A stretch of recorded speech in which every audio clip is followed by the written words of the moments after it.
এক সাহাবী রাসূল সাল্লাল্লাহু আলাইহি সাল্লামকে বলছেন, আল্লাহর নবী, শাবান মাসে আপনি এত বেশি সিয়াম থাকেন কেন?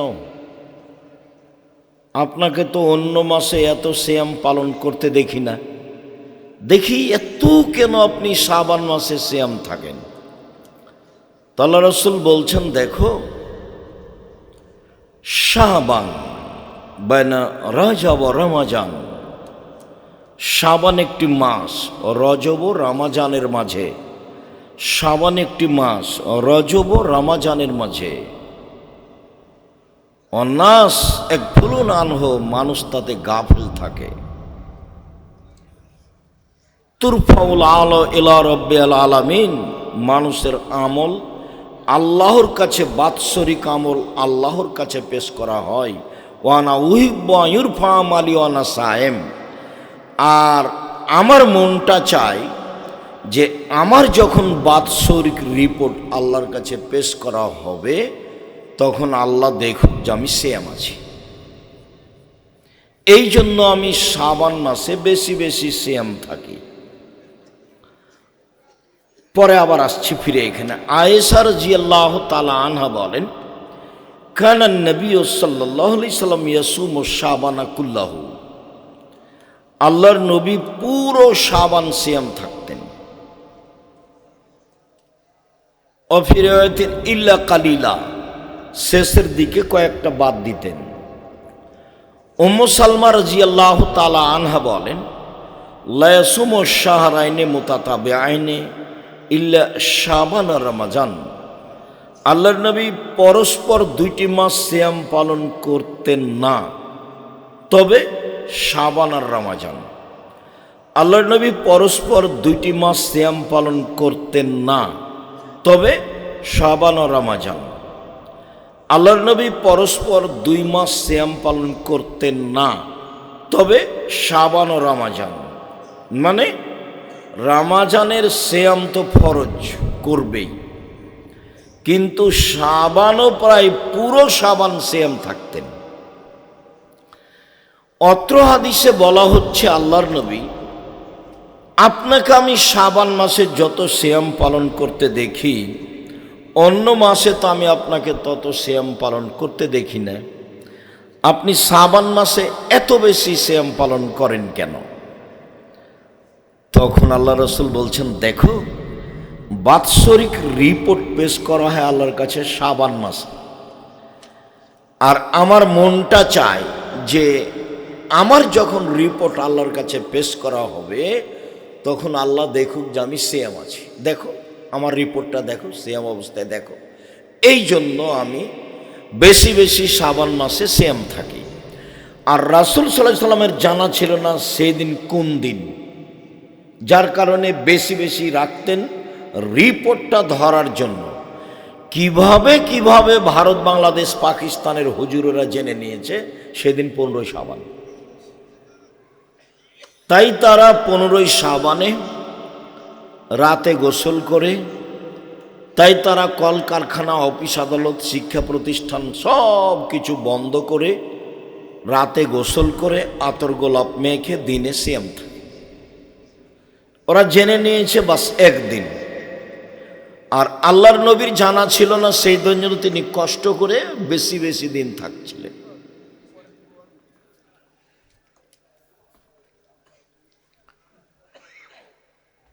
সম্মানিত দিনী ভাই বোন, ইবাদতের জগতে সবচেয়ে দামি গুরুত্বপূর্ণ ইবাদত সিয়াম। ইবাদতের জগতে সবচেয়ে দামি গুরুত্বপূর্ণ ইবাদত হলো সিয়াম। আবু সাঈদ খুদরি রাদিয়াল্লাহু তাআলা আনহু বলেন, রাসূল সাল্লাল্লাহু আলাইহি ওয়াসাল্লাম বলেছেন, মান সামা ইয়াওমান ফি সাবিলিল্লাহ বা'দাল্লাহু ওয়াজহানিন নারি সাবিনা খরিফা, কেউ যদি আল্লাহকে সন্তুষ্ট করার জন্য একদিন সিয়াম থাকে, তাহলে আল্লাহ তাকে জাহান্নাম থেকে 70 বছরের পথ দূরে সরিয়ে দেবেন। অফি রিওয়ায়াতিন, অন্য এক বর্ণনায় এসেছে, রাসূল সাল্লাল্লাহু আলাইহি সাল্লাম বলেছেন, মান সামা ইয়াওমান ফি সাবিলিল্লাহ বাদাল্লাহু ওয়াজহাহু আন মাসিরাতে আম। কেউ যদি একদিন আল্লাহকে সন্তুষ্ট করার জন্য সিয়াম থাকে, তাহলে আল্লাহ তাকে জাহান্নাম থেকে 100 বছরের পথ দূরে সরিয়ে দেবেন। অন্য এক বর্ণনায় এসেছে, মান সামা ইয়াওমান ফি সাবিলিল্লাহ জালাল্লাহু বাইনাহু ওয়া বাইনান নারি খান্দাক কামা বাইনাস সামাই ওয়াল আরজ। কেউ যদি আল্লাহকে সন্তুষ্ট করার জন্য একদিন সিয়াম থাকে, তাহলে ব্যক্তির মাঝে আর জাহান্নামের মাঝে একটা গর্ত তৈরি করা হবে, যেই গর্তের ব্যবধান হলো আকাশ জমিনের ব্যবধান, মানে 500 বছরের পথ। 3টে হাদিসের সমন্বয়ে বলি, একদিন সিয়াম থাকলে জাহান্নাম সরে যাবে আপনার থেকে 70 বছরের পথ। 2, একদিন সিয়াম থাকলে আপনি সরে যাবেন জাহান্নাম থেকে 100 বছরের পথ। 3, একদিন সিয়াম থাকলে আল্লাহ আপনাকে জাহান্নাম থেকে সরিয়ে দিবে 500 বছরের পথ। সব মিলে ফলাফল কি? সব মিলে যে সিয়াম থাকবে সে জান্নাত পাবেই। সিয়ামের বিনিময় জান্নাত। যদিও ইবাদতের জগতে সবচেয়ে শক্তিশালী, ক্ষমতাধর, পাওয়ারফুল ভিন্ন ধরনের ইবাদত হলো দান। দানই একটা থেকে আরেকটা ঘটাতে পারে যা অন্যান্য ইবাদত পারে না। সালাত আদায় করে জান্নাত পাওয়া যায়, জান্নাত কিনা যায় না। সিয়াম পালন করে জান্নাত পাওয়া যায়, জান্নাত কিনা যায় না। হজ করে জান্নাত পাওয়া যায়, জান্নাত কিনা যায় না। দান এমন একটা ইবাদত যা দিয়ে জান্নাত কিনা যায়। আল্লাহ বলছেন, পৃথিবীর মানুষ, আমি তোমাদের কাছে জান্নাত টাকা ও জানের বিনিময়ে, মাল ও জানের বিনিময়ে বিক্রি করে দিলাম। যাও, তোমরা টাকা দিয়ে জান্নাত কিনে নাও। আর দান এমন একটা ইবাদত যা দিয়ে বালা মুসিবত, বিপদ আপদ দূর হয়ে যায়। দান এমন একটা ইবাদত যা দিয়ে কবরের শাস্তি বন্ধ হয়ে যায়। দান এমন একটা ইবাদত যা দিয়ে মরা মানুষের পাপ মিটে যায়। আপনি আপনার বাপ মা মারা গেছেন, তাদের নামে দান করবেন, তাদের পাপ মিটে যাবে। হাদিস বুখারী মুসলিম। দান এমন একটা ইবাদত ও মানুষের পাপকে মিটিয়ে দিতে পারে, পানি যেমন আগুনকে নিভিয়ে দিতে পারে। দান এমন একটা ইবাদত আল্লাহর রাগকে মিটিয়ে দিতে পারে। ইন্না সাদকাতা সিররে তুতফিউ গাযাবার রাব্বে। নিশ্চয় গোপন দান আল্লাহর রাগকে মিটিয়ে দেয়। দান এমন একটা ইবাদত যা বিচারের মাঠে দলিল হিসাবে আসবে। দান এমন একটা ইবাদত বিচারের মাঠে আপনাকে ছায়া করার জন্য আসবে। হাত্তা ইউকজা বাইনান নাস, যতদিন পর্যন্ত মানুষের মাঝে বিচার শেষ না হবে ততক্ষণ পর্যন্ত আপনি দানের ছায়াতলে থাকতে পাবেন। এ কথা মুহাম্মদ সাল্লাল্লাহু আলাইহি সাল্লাম বলেন। সালাত আপনার ছায়া হিসাবে আসবে না, সিয়াম আপনার ছায়া হিসাবে আসবে না, হজ আপনার ছায়া হিসাবে আসবে না, তাসবিহ তাহলিল জিকির আজকার আপনার ছায়া হিসাবে আসবে না। সম্মানিত দিনী ভাই বোন, বলছিলাম আগামী পরশু থেকে সিয়াম শুরু হবে। ইবাদতের জগতে সবচেয়ে দামি ইবাদত সিয়াম। বৃহস্পতিবার, সোমবার সিয়াম থাকতেন আল্লাহর নবী। কেন? সাপ্তাহিক রিপোর্ট পেশ করা হয় আল্লাহর কাছে। মুহাম্মদ সাল্লাল্লাহু আলাইহি সাল্লাম চাইতেন সাপ্তাহিক রিপোর্ট আল্লাহ আমার সিয়াম অবস্থায় দেখুক। দেখো দেখো আমার আমলটা দেখো, এই যে সোমবার আজকে, সিয়াম ছিলাম, নাও বৃহস্পতিবারে সিয়াম থাকবেন, নাও রিপোর্ট নাও, দেখো সিয়াম অবস্থায় রিপোর্ট দেওয়া কে ভালোবাসতেন? মুহাম্মদ সাল্লাল্লাহু আলাইহি সাল্লাম। বাৎসরিক রিপোর্ট সিয়াম অবস্থায় দেওয়া কে ভালোবাসতেন? মুহাম্মদ সাল্লাল্লাহু আলাইহি সাল্লাম। তাই একটানা 15 দিন সিয়াম থাকবেন। পরশু দিন থেকে শুরু করবেন সিয়াম, একটানা 15 দিন, একটানা 15 দিন সিয়াম থাকবেন। আরাফার একদিন সিয়াম থাকবেন, আগে পরে 2 বছরের পাপ ক্ষমা। মুহররমের 2 দিন সিয়াম আরাফার একদিন সিয়াম থাকবেন, আগে পরে 2 বছরের পাপ ক্ষমা। মুহররমের 1-2 দিন সিয়াম থাকবেন, বিগত 1 বছরের পাপ ক্ষমা। প্রতি মাসে 3 দিন সিয়াম থাকবেন, সারা বছর সিয়াম পালন করে জানে কি হয় তাই হবে। রমজানের সিয়ামের পরে শাওয়ালের 6টা সিয়াম থাকবেন, সারা বছর সিয়াম পালন করে জানি কি হয় তাই হবে। জুলহিজ্জার 1 থেকে 9 তারিখ পর্যন্ত সিয়াম থাকবেন। ইবাদতের জগতে সবচেয়ে গুরুত্বপূর্ণ ইবাদত হলো জুলহিজ্জার 1 তারিখ থেকে 10 তারিখ পর্যন্ত। 10 তারিখ তো হলো কুরবানির দিন। অতএব 9 দিন পর্যন্ত একটানা সিয়াম থাকতে অভ্যাসী হবেন। মানুষের মতো মানুষ হওয়ার চেষ্টা করেন, একটু ইবাদত করেন। কেন দোকানপাটে বসে এভাবে সময় কাটছেন? নিজেকে একটু মানুষ মনে করছেন না কেন? গরু ছাগল কেন মনে করছেন? পশু প্রাণী কেন মনে করছেন? ইবাদতের জগতে সবচেয়ে ভিন্ন ধরনের ইবাদত হলো সলাত। সলাত এমন একটি ইবাদত যার উপরে নির্ভর করে অন্যান্য ইবাদত। সলাত একটি এমন ইবাদত যার উপরে নির্ভর করে অন্যান্য ইবাদত। শুনুন, সিয়াম দামি ইবাদত, এ কথাই ঠিক। যদি সলাত না থাকে তাহলে সিয়াম কেটে দেওয়া হবে, বাতিল। হজ বড় ইবাদত, হজ কবুল হলে লোকটা হয়ে যাবে সেদিনের মতো যেদিন তার মাতাকে জন্ম দিয়েছে, নিষ্পাপ হয়ে যাবে। কিন্তু সলাত নামাজ না থাকলে হজকে কেটে দেওয়া হবে, এটা বাতিল। সবচেয়ে শক্তিশালী ক্ষমতাধর পাওয়ারফুল ইবাদত হলো দান। যদি সলাত আদায় না করে তাহলে এটা কেটে দেওয়া হবে, তার নাম সলাত।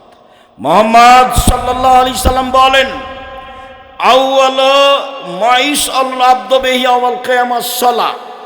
বিচারের মাঠে মানুষকে প্রথমে জিজ্ঞাসা করা হবে সলাত। ফাইন সালাহাত সালাহু সায়র আমলিহি। যদি সলাত টিকে যায় সব ইবাদত টিকে যাবে। আইন ফাসাদাত ফাসাদাল্লাহু সায়র আমলিহি। যদি সলাত না টিকে বাকি সব ইবাদত বাতিল বলে গণ্য হবে। যে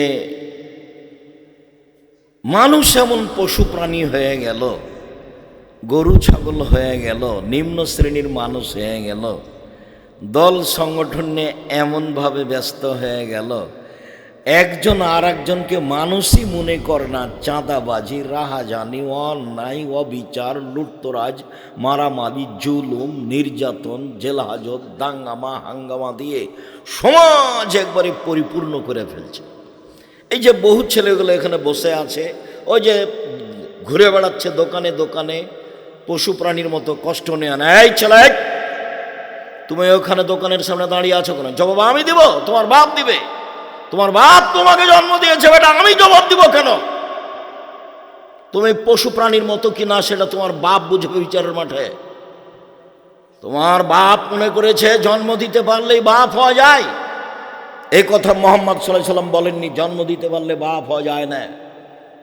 যেই বাপ ছেলেকে মানুষের মতো মানুষ করতে পারে, নিজের পয়সা খরচ করে, সে হলো প্রকৃত বাপ। প্রথমে তিনি বললেন প্রয়োজনে আদর করে, প্রয়োজনে পিটিয়ে। 10টা হাদিস আছে খালি পিটিয়ে ঠিক করতে হবে তার। এমনকি মেয়ে, বুখারী মুসলিমের হাদিস, মেয়ে বড় হয়ে গেছে, যুবতী হয়েছে, ছেলে মেয়ের মা হয়ে গেছে, 10 ছেলের মা হয়ে গেছে, তবু বাপ তাকে পিটিয়ে ঠিক করবে, পিটিয়ে। বুখারী মুসলিমের হাদিস। তার নাম বাপ। কি দিয়ে বুঝাই আপনাকে? আমি শুরু থেকে নিয়ে শেষ পর্যন্ত হেঁটে আসলাম, সবাই দোকানের সামনে দাঁড়িয়ে আছে, পুরুষ নারী। জবাব আমি দিব? প্রোগ্রাম না এটা, মেলা। কি বুঝাতে চাচ্ছেন আপনি আমাকে? সম্মানিত দিনী ভাই বোন, দেখেন 1 মিনিট, পিটিয়ে পূর্ণ যুবতী মেয়ে বিবাহ হয়ে গেছে, বাপে পিটিয়ে দিচ্ছে। দেখেন আয়েশা রাদিয়াল্লাহু তাআলা আনহা বলেন, আমরা এক সফরে ছিলাম, যুদ্ধে, বাড়ি ফিরে আসছি, হঠাৎ করে আমার গলার হারটা হারিয়ে গেল, খুঁজে পায় না। সলাতের সময় হয়ে গেছে, পানি নেই, অজু করতে পারি না, সলাত আদায় করতে পারি না। জনগণ এমন বিপদে পড়ল, জনগণ আমার আব্বাকে গিয়ে বলল, আপনি কি জানেন আপনার মেয়ে কি করেছে? কি করেছে? আপনার মেয়ে গলার হার হারিয়েছে, তো খুঁজে তো পাওয়া যাচ্ছে না, আমরা তো এখান থেকে যেতে পারছি না, আমরা তো আটকা পড়ে গেলাম, এখানে পানি নেই, অজুও করতে পারি না, যেতেও পারি না, কি করা যায়? এই কথা শুনে আবু বকর সিদ্দিক রাদিয়াল্লাহু তাআলা আসছেন মেয়ের কাছে। যখন তিনি মেয়ের কাছে আসলেন, আয়েশা রাদিয়াল্লাহু তাআলা আনহা বলেন, তখন আমার স্বামী আমার উরু রানের উপরে মাথা দিয়ে ঘুমিয়েছিলেন। ফাল্লাকা জানি লাকজাতান শাদীদা, তিনি খুব জোরে আমাকে মারলেন এই কোমরের উপরে, এত জোরে মারলেন তাতে আমি আঁচ করলাম। আমার স্বামী আমার উরু রানের উপরে শুয়ে ঘুমিয়ে না থাকলে মাথা দিয়ে আমি মায়ের কারণে দূরে সরে যেতাম, আমি নিজেকে খুব সামলানোর চেষ্টা করলাম। কথাটি বোঝানোর আগে আবার বলি একটা কথা, এটা আরব দেশ। আমাদের দেশে যদি শ্বশুর মেয়ে জামাইয়ের ঘরে গিয়ে দেখে যে মেয়ের উরু রানের উপরে মাথা দিয়ে জামাই ঘুমিয়ে আছে, তাহলে কি শ্বশুর ওইদিকে যাবে না এভাবে ঘুরবে? বুঝতে পারলেন না মনে হয়? এইভাবে উল্টা ঘুরবে না?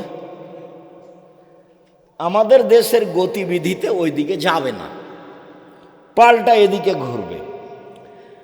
তো এই পরিবেশকে আবু বকর সিদ্দিক রাদিয়াল্লাহু তাআলা কিছুই মনে করলেন না, তিনি গিয়েই মেয়েকে মেরে দিলেন এই সময়ে। তো এবার বুঝেন, একেবারে আদম থেকে নিয়ে কিয়ামত পর্যন্ত নবী রাসূল ব্যতীত পৃথিবীতে সবচেয়ে দামি মানুষ হলেন আবু বকর সিদ্দিক রাদিয়াল্লাহু তাআলা। নবী রাসূল ব্যতীত আদম থেকে নিয়ে কিয়ামত পর্যন্ত সবচেয়ে দামি মানুষ আবু বকর সিদ্দিক রাদিয়াল্লাহু তাআলা, ইনি মেরে দিলেন। হাওয়া থেকে নিয়ে কিয়ামত পর্যন্ত যত মহিলা এসেছে, যত মহিলা আছে, যত মহিলা আসবে, সবার চেয়ে দামি হলেন আয়েশা রাদিয়াল্লাহু তাআলা আনহা, তাকে মেরে দিলেন। আর যার সামনে মারলেন ইনি হচ্ছেন জামাই। আদম থেকে নিয়ে কিয়ামত পর্যন্ত নবী রাসূল জনগণ নির্বিশেষে সবার চেয়ে দামি। আদম আলাইহিস সালামের চেয়ে দামি, ইব্রাহিম আলাইহিস সালামের চেয়ে দামি, পৃথিবীতে সবার চেয়ে দামি মানুষ মুহাম্মদ সাল্লাল্লাহু আলাইহি সাল্লাম, তার সামনে মেরে দিলেন। এবার তাহলে বুঝেন, সবচেয়ে বড় মানুষে মারলেন, সবচেয়ে বড় মহিলাকে মারলেন, সবচেয়ে বড় মানুষের সামনে মারলেন, বিবাহিতা মেয়েকে মারলেন, জামাইয়ের সামনে মারলেন, পূর্ণ যুবতী মেয়েকে মারলেন, হাত দিয়ে মারলেন, খোলা মাঠে মারলেন, 1400 মানুষের সামনে মারলেন। সবচেয়ে বড় মানুষে মারলেন, সবচেয়ে বড় মহিলাকে মারলেন, সবচেয়ে বড় মানুষের সামনে মারলেন, পূর্ণ যুবতী মেয়েকে মারলেন, বিবাহদারী মেয়েকে মারলেন, জামাইয়ের সামনে মারলেন, হাত দিয়ে মারলেন, দিন দুপুরে মারলেন, খোলা মাঠে মারলেন, 1400 মানুষের সামনে মারলেন। এত বড় মানুষে, এত বড় বেটিকে এত বড় মানুষের সামনে খোলা মাঠে মেরে দিলেন। ভুল কোথায় গলার হার হারিয়ে গেছে খেয়াল করতে পারেননি, সেই জন্য।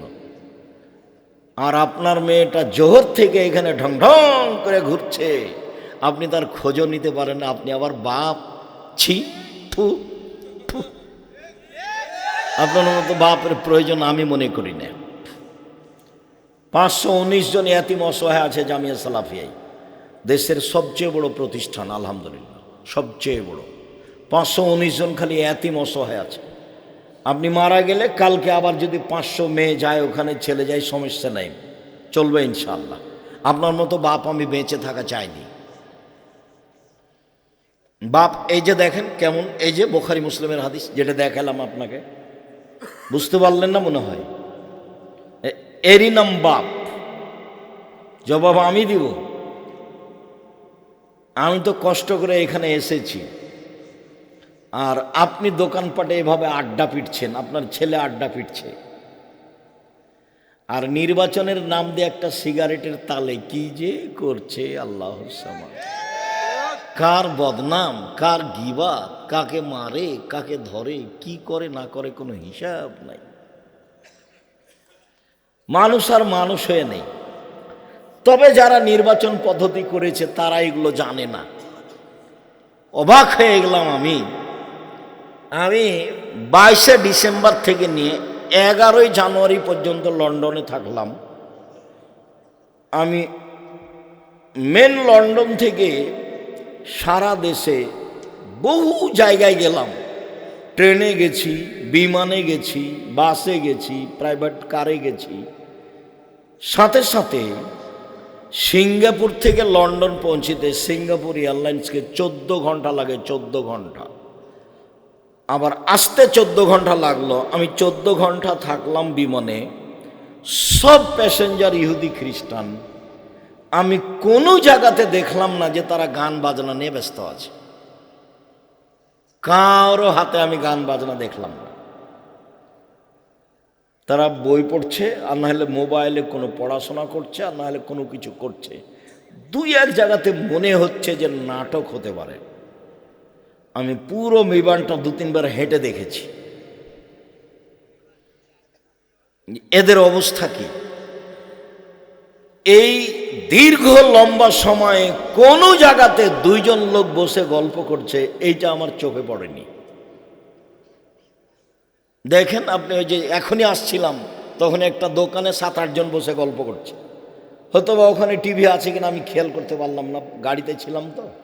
টিভি থাকতে পারে। ল্যাংটা মেয়ে আসছে আর 8-10 জন মিলে দোকানে বসে গল্প জমাচ্ছে। মানুষ না পশু? বুঝে না ওরা, অন্তর আছে বুঝে না, দেখেও দেখে না ওরা, চক্ষু আছে দেখে না, শুনেও শুনে না ওরা, কান আছে শুনে না। উলাইকা কালানাম, তারা পশু প্রাণীর মতো, তারা গরু ছাগলের মতো, তারা কুকুর শ্রীগের মতো, বালহু মাজাল, বরং তার চেয়ে খারাপ। আমি এই কথা বলিনি, এই কথা আল্লাহ বলছে। কি বুঝাতে চান আপনি আমাকে? ছেলে তো আপনার, মেয়ে তো আপনার, জবাব আপনার। উপার্জনের 4টা পথ, বেঁচে থাকার 4টা পথ।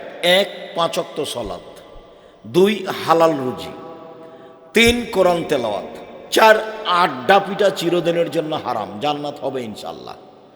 আড্ডা পিটা 2 ধরনের। একটা হলো বড় মোবাইলে ল্যাংটা মেয়ে দেখে ঘন্টার ঘন্টা কাটানো, এ হলো একটা আড্ডা পিটা।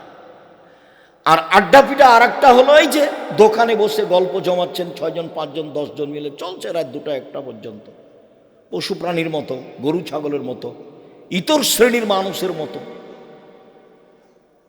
এ হলো আরেকটা আড্ডা পিটা। আড্ডা পিটা চিরদিনের জন্য হারাম। এশার সালাতের পরে এখানে কেউ জেগে থাকতে পারবে না। বাড়িতে কারফিউ জারি থাকবে, 44 ধারা জারি থাকবে, প্রেসিডেন্ট আইয়ুবের মার্শাল্লাহ। কেউ বাইরে যেতে পারবে না। এর নাম বাপ। এই কোথায় গেছিলি? পিঠের চামড়া তুলে দেবো, তার নাম বাপ। ও বাপ বুঝতে পারেনি কাকে বাপ বলে। ওর বাপ বিবাহ দিয়েছে, বউ বাড়িতে এসেছে, বউয়ের কাছে গেছে, তাই ছেলে মেয়ে হয়েছে, বলছে বাপ।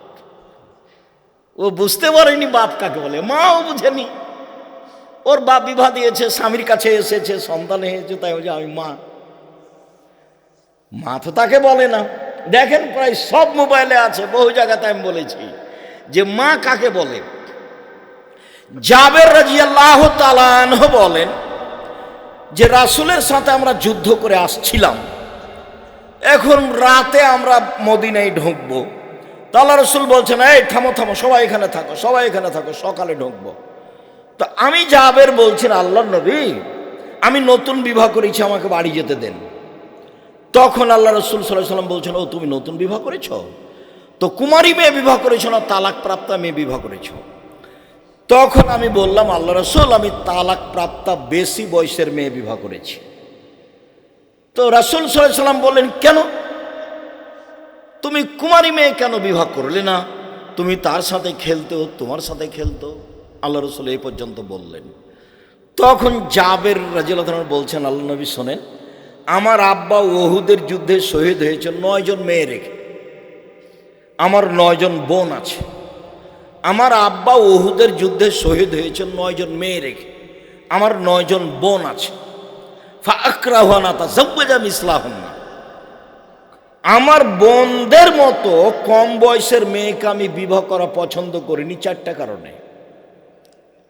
আল্লাহর নবী শোনেন, আমার বোনদের মতো কম বয়সের মেয়েকে বিবাহ করা পছন্দ করিনি 4টা কারণে। 1, লিতুয়াল্লিমাহুন্না, আমি তালাক প্রাপ্ত বেশি বয়সের মেয়ে বিবাহ করেছি যাতে করে আমার স্ত্রী আমার মেয়ে বোনদেরকে বিদ্যা শিখাতে পারে। 2, লিতুয়াদ্দিবাহুন্না, আমি বেশি বয়সের তালাক প্রাপ্তা মেয়েকে বিবাহ করেছি যাতে করে আমার স্ত্রী আমার বোনদেরকে শিষ্টাচার শিখাতে পারে। 3, আমি বেশি বয়সের তালাক প্রাপ্তা মেয়েকে বিবাহ করেছি যাতে করে আমার স্ত্রী আমার বোনদেরকে মাথার চুল চিরুনি করে সাজগোজ করে পরিপাটি করে রাখতে পারে। 4, আমি বেশি বয়সের তালাক প্রাপ্তা মেয়েকে বিবাহ করেছি যাতে করে আমার স্ত্রী আমার বোনদের উপরে পাহারা দিতে পারে। মা মানে পাহারাদার। তো এখন যে ওখানে জিনিস কিনছে, ও কি হিন্দুর মেয়ে নাকি? এটা কে? ভ্যানিটি ব্যাগ হাতে করে যে চলে যায় বাজারে, ও কে? ওই ইহুদির মেয়ে না খ্রিস্টানের? ওটার জবাব কে দিবে? এই যে দেখেন মা কাকে বলে। মা মানে 4টা জিনিস, এই ছেলে মনে রাখতে পারবে না। 1, মা মানে বাচ্চাদের বিদ্যা শিখাবে। 2, মা মানে বাচ্চাদের শিষ্টাচার শিখাবে। তুমি বলো তো, একটা ছেলে, তুমি তো ক্লাস 10-এ পড়ো, তোমাকেই বলি আমি, তুমি বলো যে আমরা এখানে বক্তব্য দিচ্ছি, ওখানেও দোকানে আড্ডা পিটছে, এটা কোন শিষ্টাচার? বলো, এটা কোন শিষ্টাচার? এশার সলাতের পরে মুরব্বীরা মাথায় টুপি দিয়ে দোকানে বসে এরার বদনাম করছে, বলো তো এটা কোন শিষ্টাচার? দলের নাম দিয়ে তোমরা মিছিল করছো আর বলছো অমুকের চরিত্র ফুলের মতো পবিত্র, আর তুমি একজনকে একবার জান্নাতে ঢুকিয়ে দিচ্ছ, বলো তো এটা কোন শিষ্টাচার? বিগত বছর চাঁপাইনবাবগঞ্জ কানসাটে একদিন প্রোগ্রামে গেছি, তা আমাকে বলছেন যে আপনি আমাদের নেত্রীর জন্য দোয়া করবেন। তা আমি অবাক হয়ে গেলাম। আমি বললাম, দুঃখিত, আপনার কথায় আমি অবাক হয়ে গেলাম। আমি জাতির কাছে কোনোদিন বিক্রি হইনি, আপনার কাছে বিক্রি হতে হবে এরকম হিসাব আমার মাথাতে নেই। আমি মুসলিম পুরুষ নারীর জন্য দোয়া করি। আপনি যেভাবে বলেছেন সেভাবে আমার দেহে শ্বাস থাকাকালীন সম্ভব নয়। আপনি বলেন কি? আপনাদের নেত্রীর বয়স 45 মিনিট। যারা যত বড় জালেম হবে তার সময় তত কম হবে। ফেরাউনের বয়স ছিল মাত্র 2-3 মিনিট। ফেরাউন ডুবলো, ডুবলো ডুবলো ডুবলো এগেছে 2-3 মিনিট। আর আদ সামুদের বয়স সময় ছিল হাফ মিনিট, 30 সেকেন্ড, 20 সেকেন্ড, বিদ্যুৎ, তারপর নাই, আদ সামুদ নেই। আল্লাহ বলছেন আদ সামুদ এত ক্ষমতাধর ছিল, এত ক্ষমতাধর ছিল, লাম ইউখলাক মিসলুহা ফিল বিলাদ, পৃথিবীর মাটিতে আমি অত শক্তিশালী জাতি কখনো কোনোদিন সৃষ্টি করেনি। ফেরাউনকে আল্লাহ বহুবার বলেছেন, ফেরাউন মনে রেখো, তোমার পূর্বে যারা ছিল তারা অর্থ সম্পদে তোমাদের চেয়ে বেশি ছিল। তোমাদের পূর্বে যারা ছিল তারা জমিনে স্মৃতি নির্মাণে বেশি ক্ষমতাধর ছিল। তাদের ক্ষমতা শারীরিক, তাদের ক্ষমতা আর্থিক, তাদের ক্ষমতা স্মৃতি নির্মাণে তোমাদের চেয়ে অনেক বেশি ছিল। যার কারণে আমার মনে হয় মিশরের পিরামিড ফেরাউন তৈরি করেনি, আদ সামুদ করেছে। একটা পাথরের ওজন 23 টন, একটা ক্রেন উঠাতে পারে 18 টন। তো 100-150 ফুট উপরে একটা পাথরকে, 23 টন ওজনের পাথরকে কেমনে উঠালো? কিভাবে হতে পারে? হয় কিভাবে? ক্ষমতা দেখায়ও না, দলীয় দাপট দেখায়ও না, মানুষকে অপমান করো না, মানুষকে জেল হাজতে দিও না, মানুষের জমি দখল করো না, চাঁদাবাজি করো না। ইতর শ্রেণীর মানুষ চাঁদাবাজি করো কেন বেটা? চাঁদাবাজি করো কেন? বাংলাদেশের লোক বলছে এখন বিবাহ করলে চাঁদা দেওয়া লাগবে। আর কিছু কিছু ছেলে বলছে ওরা এতদিন যাবৎ চাঁদাবাজি করেছে, আমরা করব না। তাহলে ওরাও গরু ছাগল, তুমিও গরু ছাগল, ওরাও পশু প্রাণী। বুঝেও বুঝে না ওরা, অন্তর আছে বুঝে না, দেখেও দেখে না ওরা, চক্ষু আছে দেখে না, দেখা দরকার। শোনেও শোনে না ওরা, কান আছে শোনে না। উলায়েকা কাল আনাম, তারা পশু প্রাণীর মতো, তারা গরু ছাগলের মতো, তারা কুকুর শিলের মতো, ভালো মজাল বরং তার চেয়ে খারাপ। বাপ বেটা ভিক্ষা করে খাবা, চাঁদাবাজি করো কেন? আচ্ছা শয়তানি করো কেন? চাঁদাবাজি করো কেন বেটা? বাপ বেটা ভিক্ষা পাও না, ভিক্ষা চাইবা। উপার্জনের 1 নম্বর পথ হলো ব্যবসা, 2 নম্বর পথ হলো চাকরি, 3 নম্বর পথ হলো জমি চাষ, 4 নম্বর পথ হলো দিন মজুরি। সবচেয়ে নিম্নমানের উপার্জন হলো দিন মজুরি, কিষান কামলা, পাট দিয়ে খাওয়া, কিষান কামলা গিরি করে খাওয়া। এর ব্যাপার আল্লাহ রসুল বলছেন, এই সাবধান, এই সাবধান, দিন মজুরকে কাজ শেষ হওয়ার সাথে সাথে টাকা দিয়ে দাও, টাকা দিয়ে দাও, গায়ের ঘাম শুকানোর আগে টাকা দিয়ে দাও। চাকরি, এই যে চাকরি করছো শোনো, যে বেতন নির্ধারণ হয়েছে এই বেতনের বাইরে 1 টাকাও নিবা না, নইলে সেটা হবে আত্মসাৎ। মোহাম্মদ সাল্লাল্লাহু আলাইহি ওয়াসাল্লাম এভাবে বলছেন। 3 জমি চাষ, জমি চাষ করো, তবে জমি চাষে অন্তর শক্ত হয়ে যায়, জমি চাষে মানুষ ভীরু হয়ে যায়, জমি চাষে মানুষ ইবাদত করতে পারে না, মানে জমি চাষকে পছন্দ করলেন না।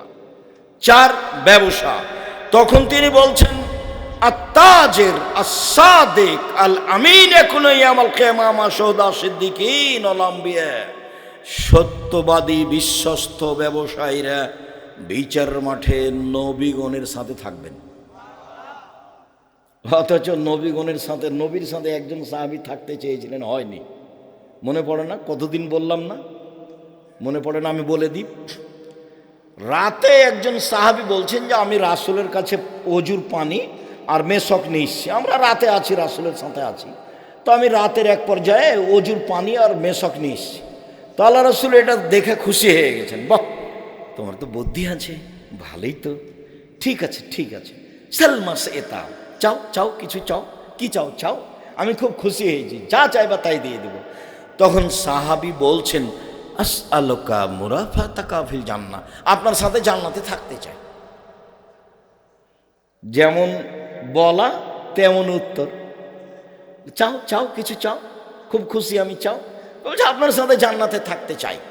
তখন আল্লাহ রসুল বলছেন আওয়া গায়রা জালেক, না না না না না, এটা নয়, এটা নয়, অন্য কিছু চাও, অন্য কিছু চাও।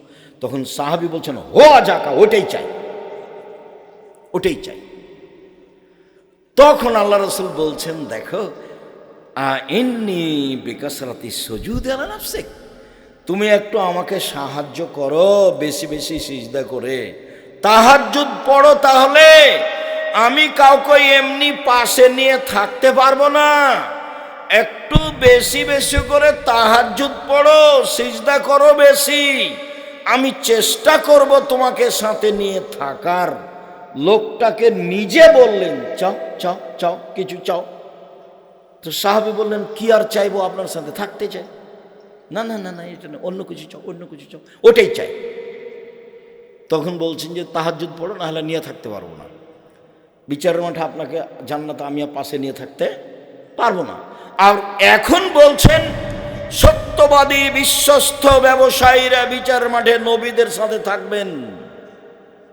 নেন এবার আর একটা শুনবেন। আল্লাহ রাসূল বলছেন ইয়া মাশারাত তুজ্জার, ব্যবসায়ীরা শুনো, ইন্নাল বাইআ ইয়াহজুরুল কিযবাল হালাল, ব্যবসাতে মিথ্যা কথা চলে আসে, কসম চলে আসে। ব্যবসাতে মিথ্যা কথা চলে আসে, কসম চলে আসে। ফাসুবহু বিসাদকা, তোমরা দান খয়রাত করে মিটিয়ে দাও, দান খয়রাত করে মিটিয়ে দাও। মানে ব্যবসার কত তিনি ব্যাপারে ব্যবসায়ীকে উৎসাহিত করলেন। চকলেট বিক্রিও ব্যবসা, বাদাম বিক্রিও ব্যবসা, কলা বিক্রিও ব্যবসা। জাপান থেকে মাল নিয়ে এসে চট্টগ্রামে নামিয়ে ঢাকাতে নিয়ে আসা ব্যবসা। যখন আপনি সত্যবাদী ব্যবসায়ী, তখন এসব পথ, উপার্জনের পথ চারটে বাছাই করো। এই ছেলে, চারটেই যদি না পারো তাহলে বাপ বেটা কি করবে? ভিক্ষে। গেলে কেন ওখানে? মুখের চরিত্র ফুলের মতো পবিত্র বললে কেন? ওকে চিনো তুমি? পিছনে গেলে কেন? মানুষের বদনাম করো কেন? ইতর শ্রেণীর মানুষ বাপ বেটা মনে করো কি? আমি তো গালি দিতে আসিনি, আমি দুঃখিত। তুমি জাতির কাছে চাঁদা চাইলে কেন? তোমরা বাপ বেটা জাতির জন্য বোঝা, তোমরা জাতির জন্য ঘৃণিত মানুষ। তুমি লুটতরাজ, তুমি দাগাবাজ, তুমি ধোকাবাজ, তুমি জুয়াচোর, তুমি জোর করে চাঁদা আদায় করো, চাঁদাবাজ। এই জন্য জন্ম নিয়েছ। জাতির উপকার করিও। কিছুই যদি না পারো তো একটা বৃদ্ধ মানুষকে ধরে একটু রাস্তা পার করে দিও। কিছুই যদি না পারো তো একটা ভ্যান ঠেকে আছে, একটু পার করে দিও ধরে। কিছুই যদি না পারো তো পাশে একটা বৃদ্ধ মানুষ এসেছে, ওকে তুমি উঠে গিয়ে বসতে দিও। কিছুই যদি না পারো তো গাড়িতে একটা লোক ধরছে না, একটা বয়স্ক মানুষ এসেছে, তুমি আছো, তুমি নেমে গিয়ে বলো চাচা আপনি যান, আমি পরে যাব, চাচা আপনি যান, আমি পরে যাব, আপনি যান। এটা করিও। কিছুই যদি না পারো, জাতির উপকার করো। দাগাবাজ হয়েও না, ধোকাবাজ হয়েও না, জুয়াচোর হয়েও না, চাঁদাবাজ হয়েও না। কেন এগুলো করবা? অবাক হয়ে যাই, লন্ডন অমুসলিম কাফেরদের দেশ, মুহাম্মদ সাল্লাল্লাহু আলাইহি সাল্লামের সব নিয়ম কানুন শিষ্টাচার নিয়ে নিয়েছে। একটা মেয়ে বোরখা পরে, 22 হাতের বোরখা পরে সারা দিন সারা রাত যদি ঘুরে, কেউ তাকে একটু কটু কথা বলতে পারবে না, মজাক করতে পারবে না। একটা মেয়ে যদি কাপড় ছাড়াই হাঁটে, গায়ে কাপড়ই না এমনি হাঁটছে, সারা দিন হাঁটলে কেউ তার দিকে বাঁকা চোখে তাকিয়ে কথা বলতে পারবে না। কথা বললেই 18 বছর জেল হবে। কতদিন জেল হবে? 18 বছর।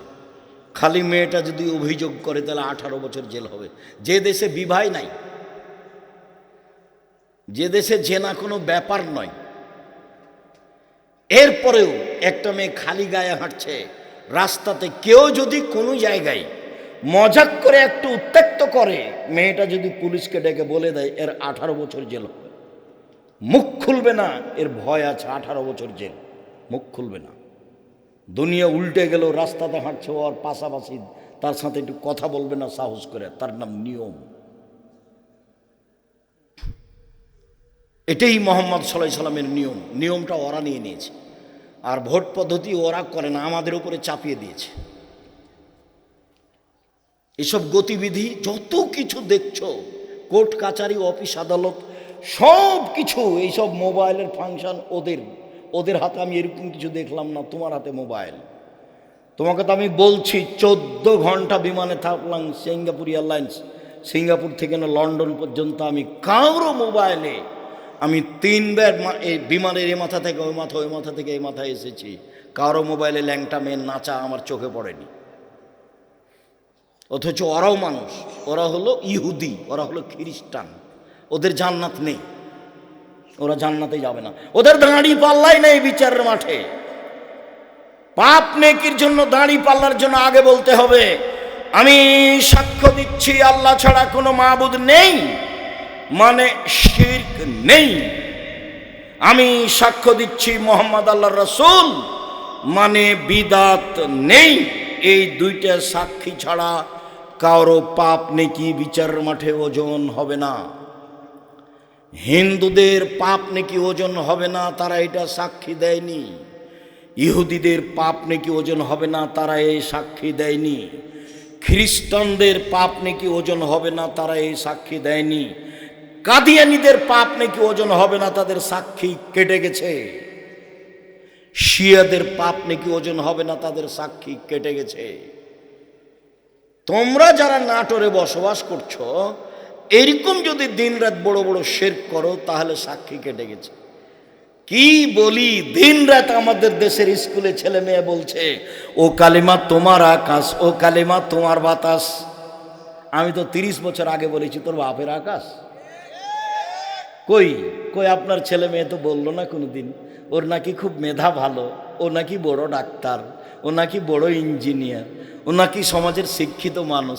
দুইজন মিলে তো খুব গল্প করলেন। কতদিন যা আপনার গল্প আমি বিমানে আর ট্রেনে শুনলাম, রাস্তাঘাটে খালি স্বামী স্ত্রী যাকে পাই তার সাথে গল্প করে। বন্ধু বান্ধবকে বলে দোস্ত শুনেছ আমার ছেলে তো গোল্ডেন পেয়েছে, আমার ছেলে তো বড় ডাক্তার। ঠিক আছে, বড় ডাক্তার মানে জানেন আপনি প্রায় ওই কোম্পানির ওষুধ লিখেছে যে কোম্পানি তাকে টাকা দিয়েছে, তখনও সে বড় ডাক্তার। ধোঁকাবাজও, ও ধোঁকাবাজ।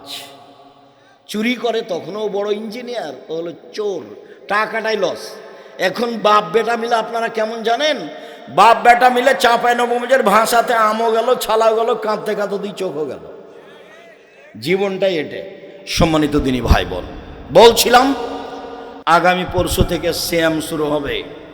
ইবাদতের জগতে সবচেয়ে দামি ইবাদত সিয়াম। বৃহস্পতিবার সোমবার সিয়াম থাকতেন আল্লাহর নবী। কেন? সাপ্তাহিক রিপোর্ট পেশ করা হয় আল্লাহর কাছে।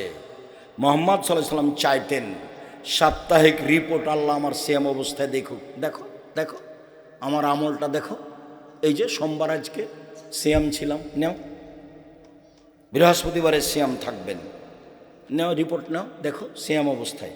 সিয়াম অবস্থায় রিপোর্ট দেওয়া কে ভালোবাসতেন? মুহাম্মদ সাল্লাল্লাহু আলাইহি সাল্লাম। বাৎসরিক রিপোর্ট সিয়াম অবস্থায় দেওয়া কে ভালোবাসতেন? মুহাম্মদ সাল্লাল্লাহু আলাইহি সাল্লাম। তাই একটানা 15 দিন সিয়াম থাকবেন। পরশু দিন থেকে শুরু করবেন সিয়াম, একটানা 15 দিন, একটানা 15 দিন সিয়াম থাকবেন। আরাফার 1 দিন সিয়াম থাকবেন, আগে পরে 2 বছরের পাপ ক্ষমা। মুহররমের 2 দিন সিয়াম আরাফার 1 দিন সিয়াম থাকবেন, আগে পরে 2 বছরের পাপ ক্ষমা। মুহররমের 1-2 দিন সিয়াম থাকবেন, বিগত 1 বছরের পাপ ক্ষমা।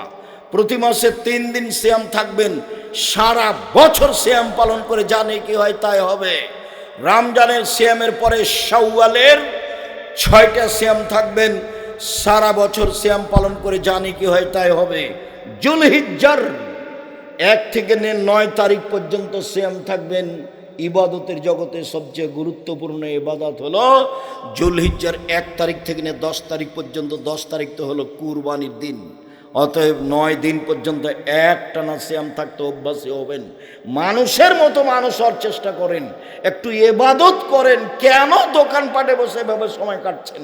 নিজেকে একটু মানুষ মনে করছেন না কেন? গরু ছাগল কেন মনে করছেন? পশু প্রাণী কেন মনে করছেন? ইবাদতের জগতে সবচেয়ে ভিন্ন ধরনের ইবাদত হলো সালাত। সালাত এমন একটি ইবাদত যার উপরে নির্ভর করে অন্যান্য ইবাদত।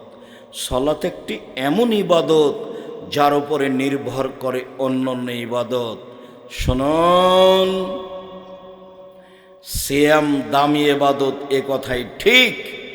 যদি সলাত না থাকে তাহলে সিয়াম কেটে দেওয়া হবে, বাতিল। হজ বড় ইবাদত, হজ কবুল হলে লোকটা হয়ে যাবে সেদিনের মতো যেদিন তার মাতাকে জন্ম দিয়েছে, নিষ্পাপ হয়ে যাবে। কিন্তু সলাত নামাজ না থাকলে হজকে কেটে দেওয়া হবে, এটা বাতিল। সবচেয়ে শক্তিশালী ক্ষমতাধর পাওয়ারফুল ইবাদত হলো দান। যদি সলাত আদায় না করে তাহলে এটা কেটে দেওয়া হবে, তার নাম সলাত।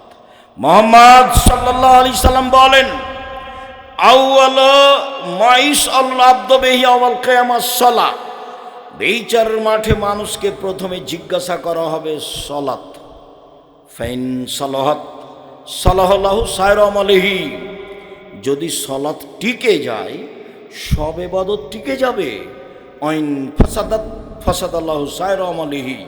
যদি সলাত না টিকে বাকি সব ইবাদত বাতিল বলে গণ্য হবে। আবু হুরায়রা রাদিয়াল্লাহু তাআলা আনহু বলেন, রাসূল সাল্লাল্লাহু আলাইহি ওয়াসাল্লাম বলেছেন, সালাত তিন ভাগে বিভক্ত। আত-তাহুর সলসুন, ওযু হলো তিন ভাগের এক ভাগ। আর রুকু সলসুন, রুকু হলো তিন ভাগের এক ভাগ। আর সুজুদ সলসুন, সিজদা হলো তিন ভাগের এক ভাগ। ফামান আদাবে হাক্কেহা, যে এই তিনটে ঠিক ঠিক আদায় করলো, কবিলাত সলাতহু, তার সলাত কবুল করা হবে। অকবেলা সায়রা আমালিহি, সব ইবাদত কবুল করা হবে। অয়ন রুদ্দাত আলাইহি সলাতহু, যদি সলাত তার বাতিল করা হয়, রুদ্দা আলাইহি সায়রা আমালিহি, সব আমল বাতিল। ইবাদতের জগতে সবচেয়ে বিরল ভিন্ন ধরনের ইবাদত হলো সলাত। এর কোনো আপোষ নেই। সব ইবাদতের আপোষ আছে। যেমন হজ, এবছর করব না, সামনে বছর করব, ঠিক আছে করেন, কোনো সমস্যা নেই, করলেই হলো, এই যে আপোষ। যাকাত 2 মাস আগেই দিব, দেন 1 মাস পরে দিব, দেন, এই যে আপোষ। সিয়াম রমজান, শরীরটা আজকে ভালো লাগছে না, কেমন কেমন লাগছে, ছেড়ে দেন, আর একদিন থাকেন, এই যে আপোষ। সলাত এরকম নয়। সলাত এমন একটা ইবাদত যা মানুষের সাথে আপোষ করে না। অজু করে সলাত আদায় করতে হয়, পানি নেই। তায়াম্মুম করে সলাত আদায় করতে হবে, মাটি নেই। অজু তায়াম্মুম ছাড়াই সলাত আদায় করতে হবে। কেবলার দিকে মুখ করে সলাত আদায় করতে হয়, কেবলা বোঝা যায় না, কেবলা ছাড়াই সলাত আদায় করতে হবে। দাঁড়িয়ে সলাত আদায় করতে হয়, দাঁড়িয়ে থাকা যায় না। বসে থেকে সলাত আদায় করতে হবে, বসে থাকা যায় না। শুয়ে থেকে সলাত আদায় করতে হবে। পরিষ্কার কাপড় পরে সলাত আদায় করতে হয়, পরিষ্কার কাপড় নেই। যেই কাপড়ে পেশাব পায়খানা লেগে আছে সেই কাপড় পরেই সলাত আদায় করতে হবে। পরিষ্কার ও অপরিষ্কার কোনো কাপড়ই নেই। আপনি কারণবশত উলঙ্গ হয়ে আছেন, এই উলঙ্গ অবস্থাতেই সলাত আদায় করতে হবে, করতেই হবে। মানুষের সাথে আপোষ করে না সলাত। গাড়িতে উঠে আছেন, ঠেলে ঠেল মানে না, শিকল ধরে আছেন, সলাতের টাইম পার হয়ে যাচ্ছে, এই অবস্থায় সলাত আদায় করতে হবে। পৃথিবীর এক ব্যতিক্রম ভিন্ন ধরনের বিরল ইবাদত সলাত। সম্মানিত দিনী ভাই বোন, এই কারণে ইমাম আহমদ ইবনে হাম্বল রাহিমাহুল্লাহ বলেছেন, অলসতা করে কেউ যদি সলাত ছেড়ে দেয় তাহলে তাকে জবে করতে হবে, হত্যা করতে হবে। ইমাম আবু হানিফা রাহিমাহুল্লাহ বলেছেন, কেউ যদি অলসতা করে সলাত ছেড়ে দেয়, সলাত ছেড়ে দেয়, তাহলে তাকে জেলখানায় বন্দি করে পিটিয়ে সলাত আদায় করাতে হবে। আরবি বিদ্বানেরা বলছেন এখন যে স্বামী সলাত আদায় করে, স্ত্রী করে না, স্ত্রী করে স্বামী করে না, তাহলে বিভাগ কেটে গেছে। চেয়ারম্যান লাগে না, মেম্বার লাগে না, খাতা কলম লাগে না, কাজী লাগে না, এমনিতেই গেছে। আরবি বিদ্বানেরা আরো বলছেন যে এ অবস্থায় যদি লোকটা মারা যায় তাহলে তার জানাজা হবে না। তারা আরো বলছেন যে এই লোকটাকে মুসলমানের কবরস্থানে কবর দেওয়া হবে না, ওকে হিন্দুদের শ্মশান ঘাটে ফেলে দিতে হবে।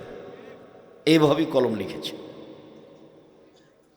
পৃথিবীতে এক ব্যতিক্রম ইবাদত হলো সালাত। সংক্ষিপ্তভাবে আপনাকে বললাম, কোরআন হাদিসের হুবাহু অনুবাদ না করেই আল্লাহ যেভাবে আদেশ করেছেন, নবী যেভাবে আদেশ করেছেন, তাতে সালাত আদায় করতেই হবে। এরপরে দেখি যারা সালাত আদায় করে না তারা কেমন। রাসূল সাল্লাল্লাহু আলাইহি ওয়াসাল্লাম বলেছেন, বাইনাল আবদি ওয়া বাইনাল কুফরি তারকুস সালাহ। মুসলমান এবং কাফেরের মধ্যে পার্থক্য হচ্ছে সালাত ছেড়ে দেওয়া। যে সালাত আদায় করে সে মুসলমান, যে সালাত আদায় করে না সে কাফের। আল্লাহর নবী অত্র হাদিসে সালাত আদায় করে না এমন ব্যক্তিকে কাফের বললেন। আবু হুরায়রা রাদিয়াল্লাহু তাআলা আনহু বলেন, রাসূল সাল্লাল্লাহু আলাইহি ওয়াসাল্লাম বলেছেন, মান তারাকা সালাতা মুতাআম্মিদান ফাকাদ কাফারা। কেউ যদি ইচ্ছাকৃত সালাত ছেড়ে দেয় তাহলে সে কাফের হয়ে গেল। অত্র হাদিস প্রমাণ করে যে মানুষ সালাত ছেড়ে দিলে কাফের হয়ে যায়। আব্দুল্লাহ ইবনে শাকিক বলেন, কানা আসহাবু রাসূলিল্লাহি সাল্লাল্লাহু আলাইহি রাউনা তারকুহু কুফরুন গায়রা সালাহ। সাহাবীগণ সালাত ব্যতীত অন্য কিছু ছেড়ে দিলে কাফের মনে করতেন না। হজ না করলে কাফের মনে করতেন না, মনে করতেন এ বড় পাপী। যাকাত না দিলে কাফের মনে করতেন না, মনে করতেন এ বড় পাপী।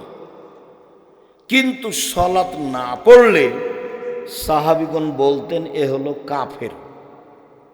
সালাত আদায় করে না যারা, তারা কাফের। এরপরে বলি, সালাত আদায় করে কিন্তু রাসূলের পদ্ধতিতে করে না তারা কেমন। এক খেলে চেয়ে থাকবেন। আমরা যে লম্বা সময় কথা বলবো তা নয়। যারা যেখানে আছেন দয়া করে দোকানপাটে হোক, রাস্তাঘাটে হোক, বসতে জায়গা পান আর না পান, এক খেয়ালে আমার দিকে চেয়ে থাকেন। আমি আপনার কিছু না কিছু উপকার করবই করব ইনশাআল্লাহ। আমি শুধু আপনার জন্য এসেছি। যখন আপনি দোকানপাটে বসে থাকেন তখন আমার খুব কষ্ট হয় এবং এটাকে আমি খুব ভারী চোখে দেখি। আপনার মেয়ে যখন ভ্যানিটি ব্যাগ নিয়ে হাটে বাজারে চলে যায় তখন আমার খুব আফসোস হয় কি এই মেয়েটার বাপ নেই, কি এই মেয়েটার কি শ্বশুর নেই, এর কি দেবর নেই, এর কি ভাসুর নেই, এর কি বোনের ছেলে নেই, এর কি ভাইয়ের ছেলে নেই, এ কি সবাইকে মেরে খেয়েছে, এ বাজারে গেল কেন, গেল কেন? কই আমরা তো কোনোদিন বাজারে যাই না, আমরা তো বেঁচে আছি। আমি আমার ছাত্র জীবন 16 বছর আর শিক্ষক জীবন চলছে 37 বছর। আমি কোনোদিন চায়ের স্টলে বসিনি। তো মরে গেছি নাকি? বেঁচে আছি তো। আপনি যখন চায়ের স্টলে বসে গল্প করেন, আমি যখন গাড়ি নিয়ে পাশ দিয়ে আপনার চলে যাই তখন আমার আফসোসের শেষ থাকে না। কেন? আপনি একজন মুসলমান মানুষ, আপনার চরিত্র দেখে আমি খুব কষ্ট পাই। আপনার ছেলে যখন মিছিল করে রাস্তাঘাট বন্ধ করে চলে যায় তখন আমার খুব দুঃখ হয়।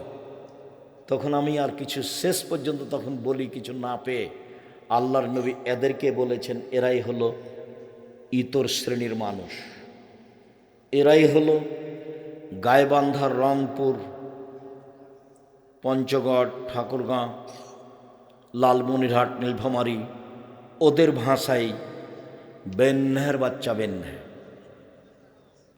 এরাই হলো চাঁপাই নবাবগঞ্জের ভাষায় ছোট লোকের বাচ্চা ছোট লোক। ঢাকার ভাষাটা আমি মুখে বলতে পারলাম না। এরকম কিছু মনে মনে সিদ্ধান্ত ছাড়া আপনার ছেলেকে দেখে আমার মনটা আর কিছু বলে না। খুব আফসোস হয়, কি পড়লো এ, আর বাপই তাকে কি পড়ালো, কোনটাই বা শিষ্টাচার, কোনটাই বা বিদ্যে, কোনটাই বা পরিপাটি। কোনটাই বা সাজগোজ, কোনটাই বা পাহারা। এই ছেলে মায়ের কাজ কয়টা গো? এক, বিদ্যে; দুই, শিষ্টাচার; তিন, পরিপাটি সাজগোজ করে রাখা; চার, পাহারাদার। তো কোনটা করেছে তোমার মা? তোমার চুলটা শুধু ওপর দিকে আছে, ছাতা হে সব দিকে চাঁচা আছে। এইটা কোন সাজগোজ বলো তো দেখি? তোমার মা আছে? তোমার মাকে দেখো। আমি আফসোস করে বলছি, তোমার মা, এটা আমি বিশ্বাস করি, কিন্তু আমার মনটা চাই যে তুমি চাচি বলে ডাকবা। তোমার মাকে বলবা চাচি, তোমার মা যদি বলে একই কথা, তখন তুমি বলবা আম্মা দুঃখিত, কি আর বলি, আপনাকে চাচি বলতে আব্দুর রাজ্জাক বিন ইউসুফ বলেছে। কেন? যে আমার মাথার চুল এরকম হয়ে আছে সেই জন্য। কেন? যেমন প্যান্টটা টাকনোর নিচে আছে সেই জন্য। এই যে আমার বোন নখ বড় করে রেখেছে সেই জন্য। দেখেন, আপুকে ডাকেন, তুমি বলবে তোমার আম্মাকে আপুকে ডাকেন, আপুকে ডাকেন, দেখেন আপুর নখটা কি হয়ে আছে, বড় হয়ে আছে। নখে কি আছে? নেইল পালিশ আছে। ও তো ইহুদি খ্রিস্টানদের পতিতালয়ের মেয়েদের বৈশিষ্ট্য। ইহুদি খ্রিস্টানদের পতিতালয়ের মেয়েদের বৈশিষ্ট্য, ভরু তোলে চিকন করা আছে। তুমি বলো তোমার মাকে যে আপুকে ডাকেন। আপনাকে যদি মা বলে ডাকি তো গুনাহ হবে। আপনাকে যদি আম্মা বলে ডাকি তাহলে কি হবে? গুনাহ হবে, যে আপনি তো মা নন। মা তো এইরকম, এই পিঠের চামড়া তুলে দেবো। কোথায় গেছিলে? পাহারাদার। তখন কেমন বলেছি? পাহারাদার মানে ওর মা ফরজ সালাত আদায় করেছে বাড়িতে, সুন্নাত পড়তে যাবে, আল্লাহু আকবার বলতে যাবে, তখন ছেলে বলছে আসসালামু আলাইকুম। এই মা সুন্নাত পড়তে পাবে না, সুন্নাত বন্ধ করে বলবে আহমদ দেরি হলো কেন? 20 মিনিট এশার সালাতের পরে মসজিদ থেকে আসতে দেরি হলো কেন? এইটা তল্লাশি চালানো মায়ের ফরজ, আর এই সুন্নাত পড়া মায়ের জন্য সুন্নাত। আপনি এখন বলেন, মা সুন্নাত বাদ দিয়ে ছেলের তল্লাশি চালাবে না সুন্নাত পড়বে? সুন্নাত পড়তে পাবে না। কি করবে মা? তল্লাশি চালাবে। কেন? মা কাকে বলে? পাহারাদার, স্টিল পাহারাদার। এ কথা আমি বলিনি, দেখো এটা মুহাম্মদ সাল্লাল্লাহু আলাইহি সাল্লাম বলেছেন। তোমার মা দায়িত্ব পালন করে না, তুমি একটু সহযোগিতা করো তোমার মায়ের দায়িত্ব পালনের। তুমিও সন্তান। আমি যতবারই বলি তুমি তোমার মাকে খালা বলে ডাকো, এটা মানাবে না। তুমি তোমার মাকে আম্মা বলে। তোমার বোনের অবস্থা দেখলে আমার আফসোস হয়। সব আফসোসটা তোমার বাপের ওপরে, তোমার মায়ের ওপরে হয়। সম্মানিত দিনী ভাই বোন, আল্লাহ তাআলা বলেন ফাওয়াইলুল লিল মুসাল্লিন, যারা সালাত আদায় করে ঠিকঠাক সুন্দর করে না, ওদের জন্য অয়েল নামক জাহান্নাম সুনিশ্চিত। ওরা সালাত আদায় করেও জাহান্নামে যাবে। রাসূল সাল্লাল্লাহু আলাইহি সাল্লাম বলেন, যে ব্যক্তি ঠিক মতো সালাত আদায় করলো, বিচারের মাঠে তার জন্য সালাত আলো হবে, বাঁচার মাধ্যম হবে। যদি সময় মতো রুকু সিজদা ভালো করে সালাত আদায় না করে, তাহলে সে বিচারের মাঠে ফেরাউনের সাথে থাকবে। পৃথিবীতে সবচেয়ে বড় বদ মানুষ ফেরাউন। পৃথিবীর ইতিহাসে এত বড় বদ মানুষ কেউ জন্ম নেয়নি। ফেরাউনই বলেছে একবার মুসা আলাইহিস সালামকে, মুসা লাইন ইত্তাখাযতা ইলাহান গায়রি লাজালান্নাকা মিনাল মাসজুনিন, তুমি যদি আমাকে বাদ দিয়ে কাউকে আল্লাহ বলো, তাহলে আমি ফেরাউন তোমাকে জেলখানায় বন্দি করে দেব। এই ফেরাউনই একবার মুসা আলাইহিস সালামকে বলেছেন, মুসা মা আলিমতু লাকুম মিন ইলাহিন গায়রি, আমি ব্যতীত তোমাদের আর কোনো আল্লাহ আছে এই কথা আমি জানি না। এই ফেরাউনই একবার মুসাকে বলেছে, মুসা আনা রাব্বুকুমুল আলা, আমি হচ্ছি তোমাদের সবচেয়ে বড় আল্লাহ, আমি হচ্ছি তোমাদের সবচেয়ে বড় প্রতিপালক। এগুলো ফেরাউনের ভাষা। এইরকম ভাষা পৃথিবীতে অতীতের কারো নেই। ফেরাউনের ব্যাপারে আল্লাহর একটা বক্তব্য আছে। আল্লাহ বলছেন, ফেরাউন আলিয়াউমা নুনাজ্জিকা বিবাদানিকা লিতাকুনা লিমান খালফাকা আয়া, তোমার শরীরটা আমি রেখে দিলাম ফেরাউন, কিয়ামত পর্যন্ত তোমার শরীর মাটিতে খাবে না, তোমার শরীর পশু প্রাণী খাবে না, মাছ হাঙ্গর পানির কোনো কিছু তোমাকে খাবে না। তোমাকে দেখে মানুষ উপদেশ গ্রহণ করবে। এই কথা আল্লাহ ফেরাউনের ব্যাপারে বলেছেন, পৃথিবীর কোনো মানুষের ব্যাপারে বলেননি। আমি সালাত আদায় করলাম, সালাতটা রাসূলের পদ্ধতিতে হলো না, তখন আমাকে থাকা লাগবে ফেরাউনের সাথে। তো যেমন তেমন কথা নয়, খুব তো কঠিন হয়ে গেল। রাসূল সাল্লাল্লাহু আলাইহি সাল্লাম যা বলেন তাতে রাসূলের পদ্ধতিতে সালাত আদায় না করলে সালাত হবে না। একটা লোক মসজিদে ঢোকে, 2 রাকাত সালাত আদায় করে আল্লাহ রাসূলের সালাম দিল। আল্লাহ রাসূল বললেন, সল্লে ফান্নাকাল্লাম তু সল্লে, তুমি সালাত আদায় করো, তুমি করনি। লোকটি আবার করলো। আল্লাহ রাসূল বললেন, তুমি সালাত আদায় করো, তুমি করনি। লোকটি আবার সালাত আদায় করলো। আল্লাহ রাসূল বললেন, তুমি সালাত আদায় করো, তুমি করনি। তখন লোকটি বলছে, আল্লাহনি কাইফা উসাল্লি, আপনি আমাকে সালাত শিখিয়ে দেন, আমি এর চেয়ে ভালো করে সালাত আদায় করতে জানি না। আল্লাহ রাসূল তাকে রুকু সিজদার কথাটা বলে দিলেন। আমি আপনাকে বলতে চাচ্ছি, হাদিস তো বুখারী মুসলিম। আল্লাহ রাসূল তাকে বললেন না, হ্যাঁ সালাত আদায় করেছো, খুব একটা ভালো হয়নি। হ্যাঁ তুমি সালাত আদায় করেছো, তবে রুকু সিজদায় ভুল হয়েছে, ঠিক হয়নি। এইভাবে বললেন না। কি বললেন? বারবার বললেন যে সালাত আদায় করো, করনি। করেছেন তো? বারবার বলছেন যে করো, করনি। করেনি সাহাবী?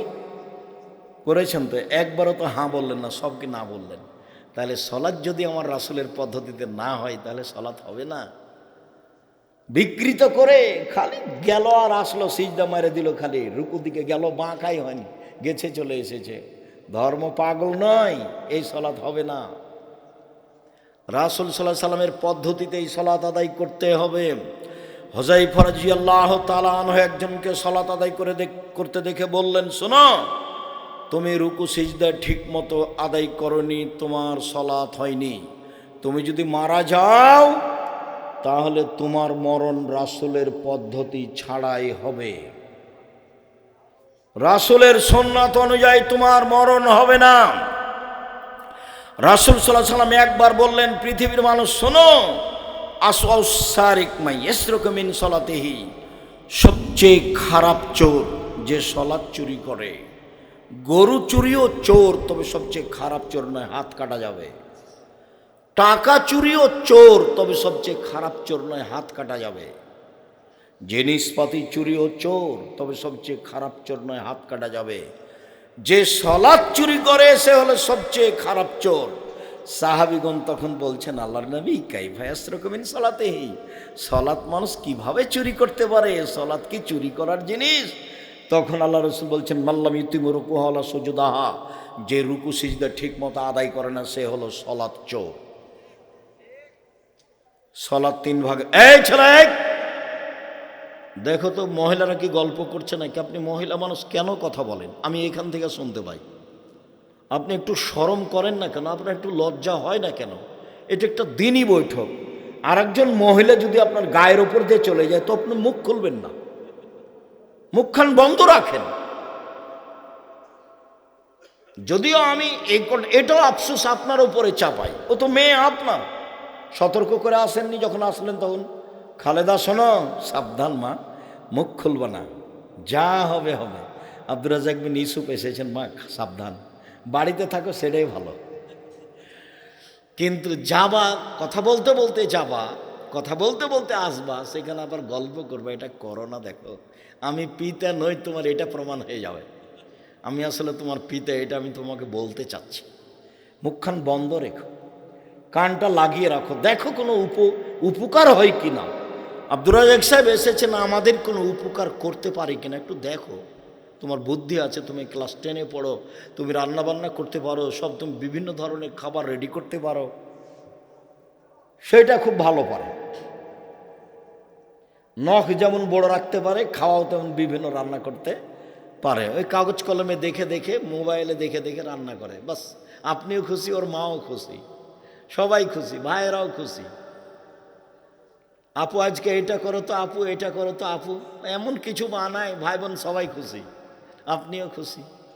আমি দুঃখিত, কি করতে পারি আমি, কি উপকার করতে পারি আমি আপনার জন্য এসেছি, কি উপকার আমি করতে পারি। আপনি আমার দিনী ভাই, আপনার স্ত্রী আমার দিনী বোন, আপনার ছেলে মেয়েকে আমি নিজের ছেলে মেয়ের মতো মনে করি। কিভাবে তাকে জাহান্নাম থেকে বাঁচানো যায়? বাংলাদেশের মাটিতে ছেলে মেয়ে ঘুম থেকে উঠে গিয়ে বলছো কালিমা তোমার আকাশ, কেমনে জাহান্নাম থেকে বাঁচা যাবে? আমি বলিনি, আমি বলবো না, আমার ছেলে মেয়েকে আমি বলতে দিই না দেহের সংস্থাকালীন ঠাকুরের গান বলবো না। ঠাকুর বাঙালিদের শত্রু, ঠাকুর মুসলমানের শত্রু, ঠাকুর ঢাকা বিশ্ববিদ্যালয়ের শত্রু, ঠাকুর জাতির শত্রু। ভারত বাংলাদেশ পাকিস্তানের মুসলমান যেদিন ইংরেজদের হাতে নির্যাতিত, সেদিন ঠাকুর লন্ডনে মুছ পাকায়। সেই ঠাকুরের গান আমি বলবো? আমার মুসলমান ভাই বোন কি এই দীর্ঘ 100 বছর থেকে এমন কাউকে জন্ম দিতে পারেনি যে বাঙালি ছেলে মেয়েদের জন্য একটা গান তৈরি করবে? এমন কি ছেলে নাই? এমন কোনো শিক্ষিত মানুষ এদেশে নাই? কত কত কোটি মানুষ এখন? 18 কোটি মানুষ। 18 কোটি মানুষের কারো ছেলে মেয়ে নাই একটা যার মুখের গানটা একটু চলে স্কুলে?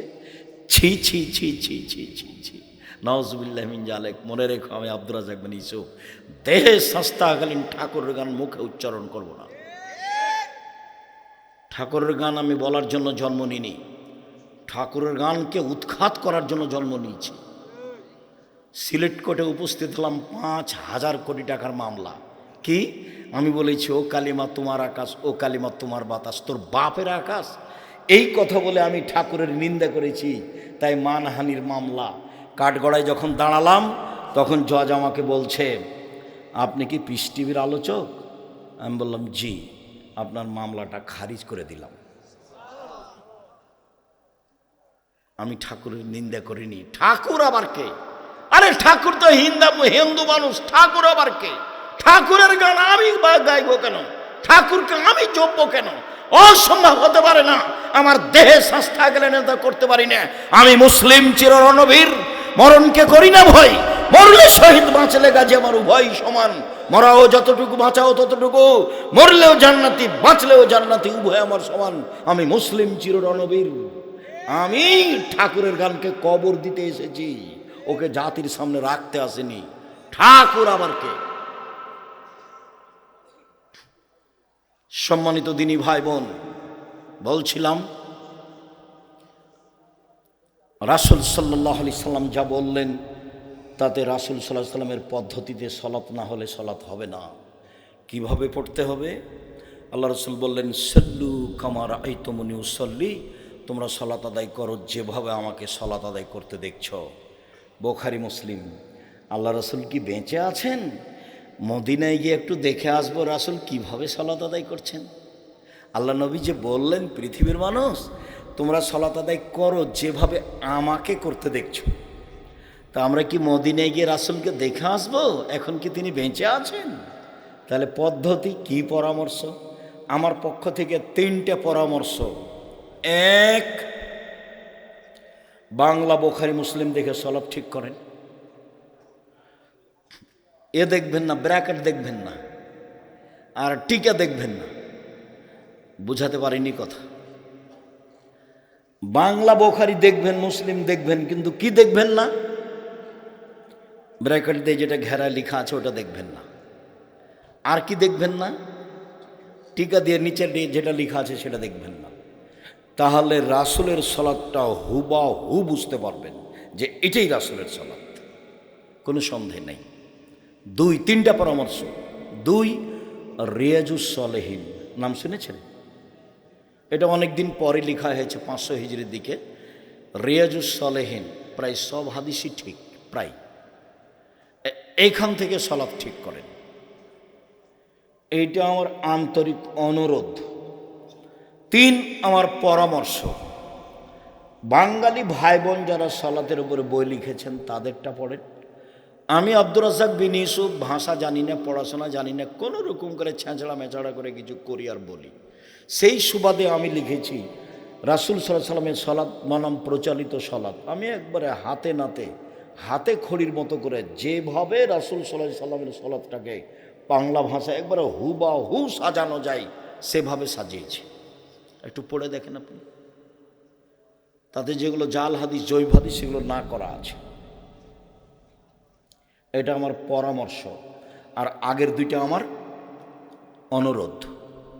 কি দেখে বই সালাত ঠিক করবেন? বাংলা বুখারী মুসলিম, তারপরে রিয়াজুস সালেহিন, এটা আমার অনুরোধ। আর শেষেরটা আমার পরামর্শ। বাঙালি ভাই বোনদের দেখেন, দেখতে পারেন আপনার বিশ্বাস হলে।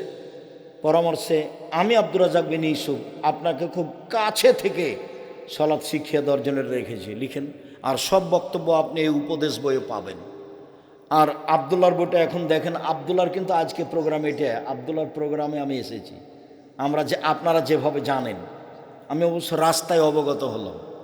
আবদুল্লাহ গত শনিবার থেকে নিয়ে বৃহস্পতিবার পর্যন্ত এনটিভির বক্তব্য রেকর্ডিংয়ে ব্যস্ত আছে। কোন টিভি? এনটিভিতে বক্তব্য রেকর্ডিংয়ে ব্যস্ত আছে গত শনিবার থেকে নিয়ে সামনে বৃহস্পতিবার পর্যন্ত। যার কারণে আপনাদের সাথে সাক্ষাতে কিছু বলতে চাইলেও পারেনি। তখন আমি এসেছি, যদিও আপনাদের ভালো লাগলো না, তিতে লাগলো, যে যদিও আমিও আবদুল্লাহর বক্তব্য শুনতে চাই। আমার বক্তব্য তার বক্তব্য হলে আমার কাছে অনেক কথা ধরা পড়ে, যেটা আমি হাদিস বলেছি কিন্তু আমি এভাবে বলিনি, ওটা আমি বুঝতে পারিনি ওইভাবে। যেমন ওর মুখের বক্তব্য শুনে আমি সুদ কী জিনিস বুঝেছি।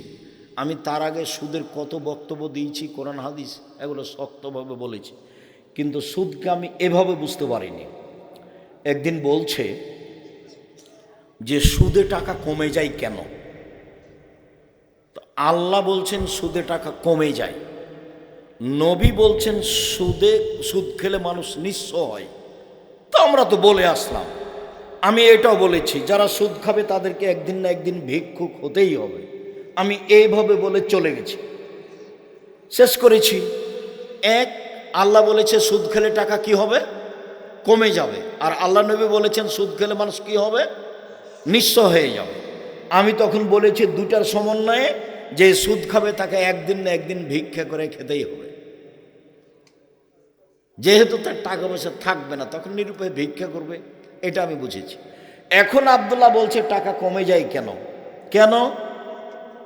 টাকার জন্ম, মুদ্রার জন্ম, পাউন্ডের জন্ম, রিয়ালের জন্ম, ডলারের জন্ম, বিনিময়ে তাকে ব্যবহার করতে হবে। এই জন্য 1 কেজি বেগুন নিলাম, বিনিময়ে টাকা দিলাম। 2 কেজি চাউল নিলাম, বিনিময়ে ডলার দিলাম। 5 কেজি গম নিলাম, বিনিময়ে রিয়াল দিলাম। 5 কেজি তরিতরকারি আলু নিলাম, বিনিময়ে টাকা দিলাম। তাহলে টাকা কেন জন্ম হয়েছে? কেন আল্লাহ তাকে সৃষ্টি করেছেন? বিনিময়ে ব্যবহার করার জন্য। যখন টাকা দিয়ে টাকা নেবেন তখন কি বিনিময় হলো? আপনি কি দিয়ে কি নিলেন, এটা তো আর বিনিময় হলো না, তখন টাকার উপরে জুলুম করা হলো। সভাপতি সাহেবকে এখানে বসতে দিয়েছেন, মুরব্বী মানুষ, যদি এখন বলেন যে নিচে বসেন, তো উনি তো ভাববেন ইন্না লিল্লাহ, এরা তো আমাকে অপমান করলো। তখন উনি থাকবেন চুপে, ধীরে হেঁটে চলে যাবেন, নারে এখানে থাকা যাবে না। কেন? উনি বুঝবেন যে আমাকে কি করা হলো? ছোট করা হলো, খাটো করা হলো। তো টাকাকে যখন খাটো করা হলো, তাকে অপমান করা হলো, ওকে আল্লাহ যেই জন্য সৃষ্টি করেছেন তাতে ব্যবহার করা হলো না, তখন টাকা ধীরে চলে যাবে। এই জন্য আল্লাহ বলেছেন সুদ খেলে টাকা কমে যাবে। এই জন্য আল্লাহ নবী বলেছেন সুদ খেলে মানুষ কি হবে? নিঃস্ব হবে। আর আমি দুটার সমন্বয়ে বলেছি, মানুষ যদি সুদ খায় তাহলে এক পর্যায়ে থেকে কি করতে হবে? ভিক্ষা করতে হবে। আমি তখন তার বক্তব্যে বুঝলাম, ওহো, কথা তো ঠিকই, ওকে তো বিনিময়ে ব্যবহার করতে হবে। সুদ খেলে তো বিনিময় হয় না, হুবাহু ওটা দিয়ে ওটা নেওয়া হয়। ঠিকই তো কথা। এই জন্য বক্তব্য করলে আমিও বক্তব্য পাশ থেকে খুব কান লাগিয়ে শোনার চেষ্টা করি। সাল্লু কামা রাআইতুমুনি উসাল্লি। আল্লাহু আকবার। আল্লাহু আকবার বলার পূর্বে বিসমিল্লাহ চলবে না। সবচেয়ে পাওয়ারফুল শব্দ আল্লাহু আকবার। দুই পায়ের মাঝে ফাঁকা রাখতে হবে, শরীরের ভারসাম্য বজায় রেখে যতটুকু লাগে। মহিলা বৈঠকে মহিলারা বলেছে, চাঁপাইনবাবগঞ্জের মহিলারা, বুবু নামাজে যখন দাঁড়াবা বুবু, তখন দুই পায়ের গোড়ালি জমা করে নিও বুবু, নইলে লজ্জা স্থানের যোগাযোগ বুবু মাটির সাথে হবে, মাটি অভিশাপ করবে। বুবুর সব কথাই নাকি বোখারিতে আছে। মিথ্যা কথা, একবারে ডাহা মিথ্যা কথা। বুবু পায়জামা পরে থাক, না হয় শাড়ি পরে থাক, না হয় ছায়া পেটিকোট পরে থাক, যা পরে থাক থাক, এখানে কোনো কথা নেই। কাপড়টা টাকনুর নিচে থাকবে, এটা হলো কথা। কাপড়টা গোড়ালি পর্যন্ত চলে যাবে, এটা হলো কথা। বুঝাতে পারিনি কথা? যা পরে থাকবে থাকবে। মহিলা পুরুষ সবাই দুই পায়ের মাঝে কতটুকু ফাঁকা রাখবে? শরীরের ভারসাম্য বজায় রাখতে যতটুকু লাগে। কথা বুঝতে পারেননি? আল্লাহ আকবার। আল্লাহ আকবার বলার পূর্বে যদি পেশাব পায়খানার কাজ থাকে, যান পেশাব পায়খানার সময় বলবেন বিসমিল্লাহ আল্লাহুম্মা ইন্নী আউযু বিকা মিনাল খুবুসি ওয়াল খাবায়েস। যদি বিসমিল্লাহ সহ বলে তাহলে শয়তান ক্ষতি তো দূরের কথা দেখতে পাবে না, ও কানা হয়ে গেছে। বিসমিল্লাহর এত ক্ষমতা। পেশাব পায়খানা যখন শেষ হবে তখন বলবেন গোফরানাকা, আল্লাহ তুমি আমাকে ক্ষমা করো। জরুরি কথা। টয়লেটে ঢুকলেই তাসবিহ তাহলিল জিকির আজকার নিষেধ, এ কথা নয়। টয়লেট ঢুকে আপনি বলেন বিসমিল্লাহ আল্লাহুম্মা আউযু বিকা মিনাল খুবুসি ওয়াল খাবায়েস। যখন বসলো তখন থেকে না ইবাদত বান্দিগি জিকির বন্ধ। যখন উঠলো গোফরানাকা বলে তখন চালু হয়ে গেল। অতএব আপনি ওই টয়লেটের ভিতরে বিসমিল্লাহ বলেন, দোয়া পড়েন, কোনো সমস্যা নেই। অজু করেন, অজু করার পরে দোয়া পড়েন, কোনো সমস্যা নেই। চলবে না কতক্ষণ পর্যন্ত বুঝেন তো? কখন থেকে কখন? বসা থেকে উঠা পর্যন্ত। বিসমিল্লাহ আল্লাহুম্মা ইন্নী আউযু বিকা মিনাল খুবুসি ওয়াল খাবায়েস। বসছেন, বসলেন, বন্ধ। আর জিকির আজকার নেই, তাসবিহ তাহলিল নেই। এবার পানি খরচ করে উঠছেন, গোফরানাকা এখন চালু হয়ে গেল, করেন। পানি দিয়ে পবিত্রতা অর্জন করবেন। পানি না থাকলে ঢেল টিস্যু ব্যাপার। আগে ঢেল টিস্যু ব্যাপার, পরে পানি, এটা মিথ্যে। পানি দিয়ে পবিত্রতা অর্জন করে হাত মাটিতে মেজে নেবেন। সাবান দিয়ে মাজেন, যেটা দিয়ে মাজেন মাজেন, রাসূল সাল্লাল্লাহু আলাইহি ওয়াসাল্লাম বললেন। বাম হাতে পেশাব পায়খানার পরে পানি খরচ করবেন। লোকটাকে আমি বললাম, ভাইজান ডান হাতে চা খান, ডান হাতে খান। তো মন খারাপ করে বলছে বাম হাত হাত নয়, বাম হাত হাত নয়। তখন যখন পানি খরচ করবে তখন ডান হাত লাগালে হয় না? তো তখন তো আরও পানি খরচ করছে না। এখন আমি আর কি বলি? তো ওর পরিবেশ আর খাটো করলাম না, ওই পর্যন্তই থাকলাম। দেখেন, এটা আল্লাহ রাসূলের কথা। এই ছেলে বাম হাতও তো হাত, তাই না? তো পানি খরচ করার সময় ডান হাত করলে কি হবে? এটাও তো হাত। মুহাম্মদ সাল্লাল্লাহু আলাইহি সাল্লামের নিয়ম, মুহাম্মদ সাল্লাল্লাহু আলাইহি সাল্লামের নিয়ম, এক গ্লাস পানি পান করলে কয়টা বিধান লাগে? 5টা। ইসলাম এসেছে, জাহেলিয়াতকে ঠেকিয়ে দিয়েছে। জাহেলিয়াত একটা নিয়ম কানুন ছিল, ইসলাম এসে সব নিয়ম কানুন নতুন করেছে। যখন কোনো সরকার আসছে তখন বলছে আগেরটা বাতিল, ওরা চাঁদাবাজি করেছে আমরাও করব, ওরা করেছে আমরা এখন তাদের বিপরীত। তো রাসূল সাল্লাল্লাহু আলাইহি সাল্লাম বলছেন এক জাহেলিয়াত বাতিল, এখন মুহাম্মদ সাল্লাল্লাহু আলাইহি সাল্লামের সব নিয়ম চলবে। কার নিয়ম চলবে? সব মুহাম্মদ সাল্লাল্লাহু আলাইহি সাল্লামের নিয়ম চলবে। পৃথিবীতে একজন মানুষের কথা। পানি খরচ না করে ঢেল টিস্যু ব্যবহার নিয়ে 40 কদম হাঁটা নোংরামি, পায়ের উপরে পা উঠানো নোংরামি, খক খক করে কাশা নোংরামি। যদি তাই হয় তাহলে তার বউ ঢেল নিয়ে হাঁটে না কেন? তার বউকে তো জান্নাত যেতে হবে। আব্দুর রাজ্জাক সাহেব, মহিলা মানুষ যদি ঢেল নিয়ে 40 কদম হাঁটে তাহলে পুরুষ মানুষকে কেমন কেমন লাগে? যদি তাই লাগে তো পুরুষ মানুষ যখন ঢেল নিয়ে হাঁটে তখন মহিলা মানুষের চোখে পড়লে মহিলা মানুষকেও তখন কেমন কেমন লাগে। দুটাই সমান সমান। ধর্ম পাগল হয়নি। ধর্ম সবচেয়ে দামি মানুষ দিয়ে চলে, যার নাম মুহাম্মদ সাল্লাল্লাহু আলাইহি সাল্লাম। পৃথিবীর কোনো মানুষের 5 পয়সা দাম নেই। ওমর রাদিয়াল্লাহু তাআলার কথা চলবে না, মাত্র একজন মানুষের কথা চলে, যার নাম মুহাম্মদ সাল্লাল্লাহু আলাইহি সাল্লাম। আল্লাহু আকবার বলে সালাত আরম্ভ করবেন, এদিকে দেখেন, এরকম করবেন না। আল্লাহু আকবার, এটা চলবে না। আল্লাহু আকবার, এটা চলবে না। আল্লাহু আকবার, এটা চলবে না। আল্লাহু আকবার, এটা চলবে না। কি চলবে? আল্লাহ আকবার, কাঁধ সামনাসামনি, বাস কাঁধ সামনাসামনি। আর একটু উঁচু করেন, কানের লতি। একাধিক সহিহ হাদিস, হয় এটা না হয় এটা। ডান হাতের কবজি বাম হাতের কবজির ওপর সহিহ হাদিস, নইলে বাহুর উপরে বাহু সহিহ হাদিস।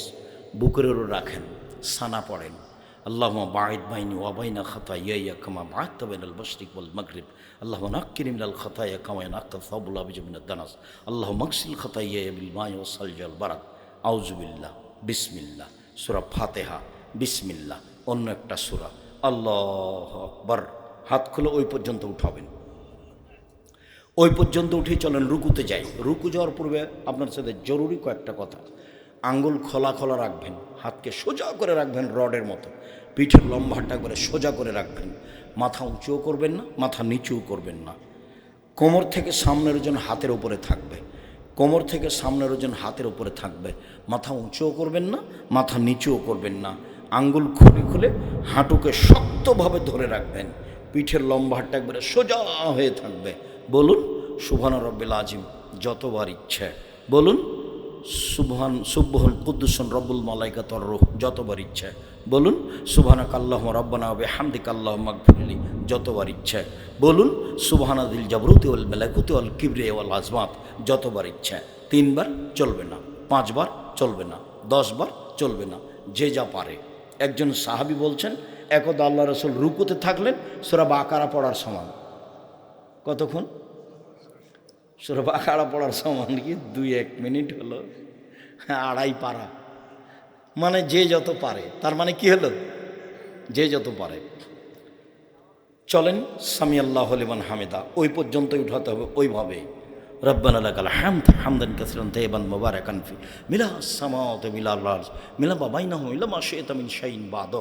চলেন সিজদায়। সিজদায় যাওয়ার পূর্বে আপনার সাথে জরুরি 2টি কথা। তার প্রথম কথা হচ্ছে, আল্লাহ রাসূল বললেন আমাকে 7 হাড়ের উপরে সিজদা করতে বলা হয়েছে। 7 হাড়, হাড্ডি।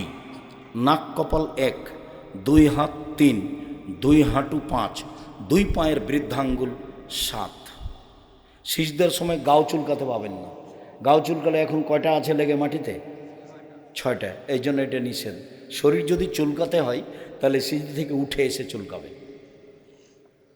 উল্লেখ্য যে এবার 2 পায়ের গোড়ালি জমা হয়ে যাবে। সিজদায় যখন আছেন তখন 2 পায়ের গোড়ালি কী হয়ে যাবে? জমা হয়ে যাবে। তখন ফাঁকা ছিল। আমরা অনেক দিনই শুনেছি যে অনেকে বলেছে যে ডান পায়ের বৃদ্ধাঙ্গুল একবারে এক জায়গাতে থাকবে, নড়তে পাবে না। এটা ভুল হিসাব। সিজদায় গেলে পা দুটো এসে জমা হয়ে যাবে, একসাথে জমা ধরে থাকবে। 2 হাতকে কানের পাশে রাখবেন, কনুইকে এভাবে উঁচু করে রাখবেন। পেটের নিচ দিয়ে ছাগলের বাচ্চা যেন পার হতে পারে।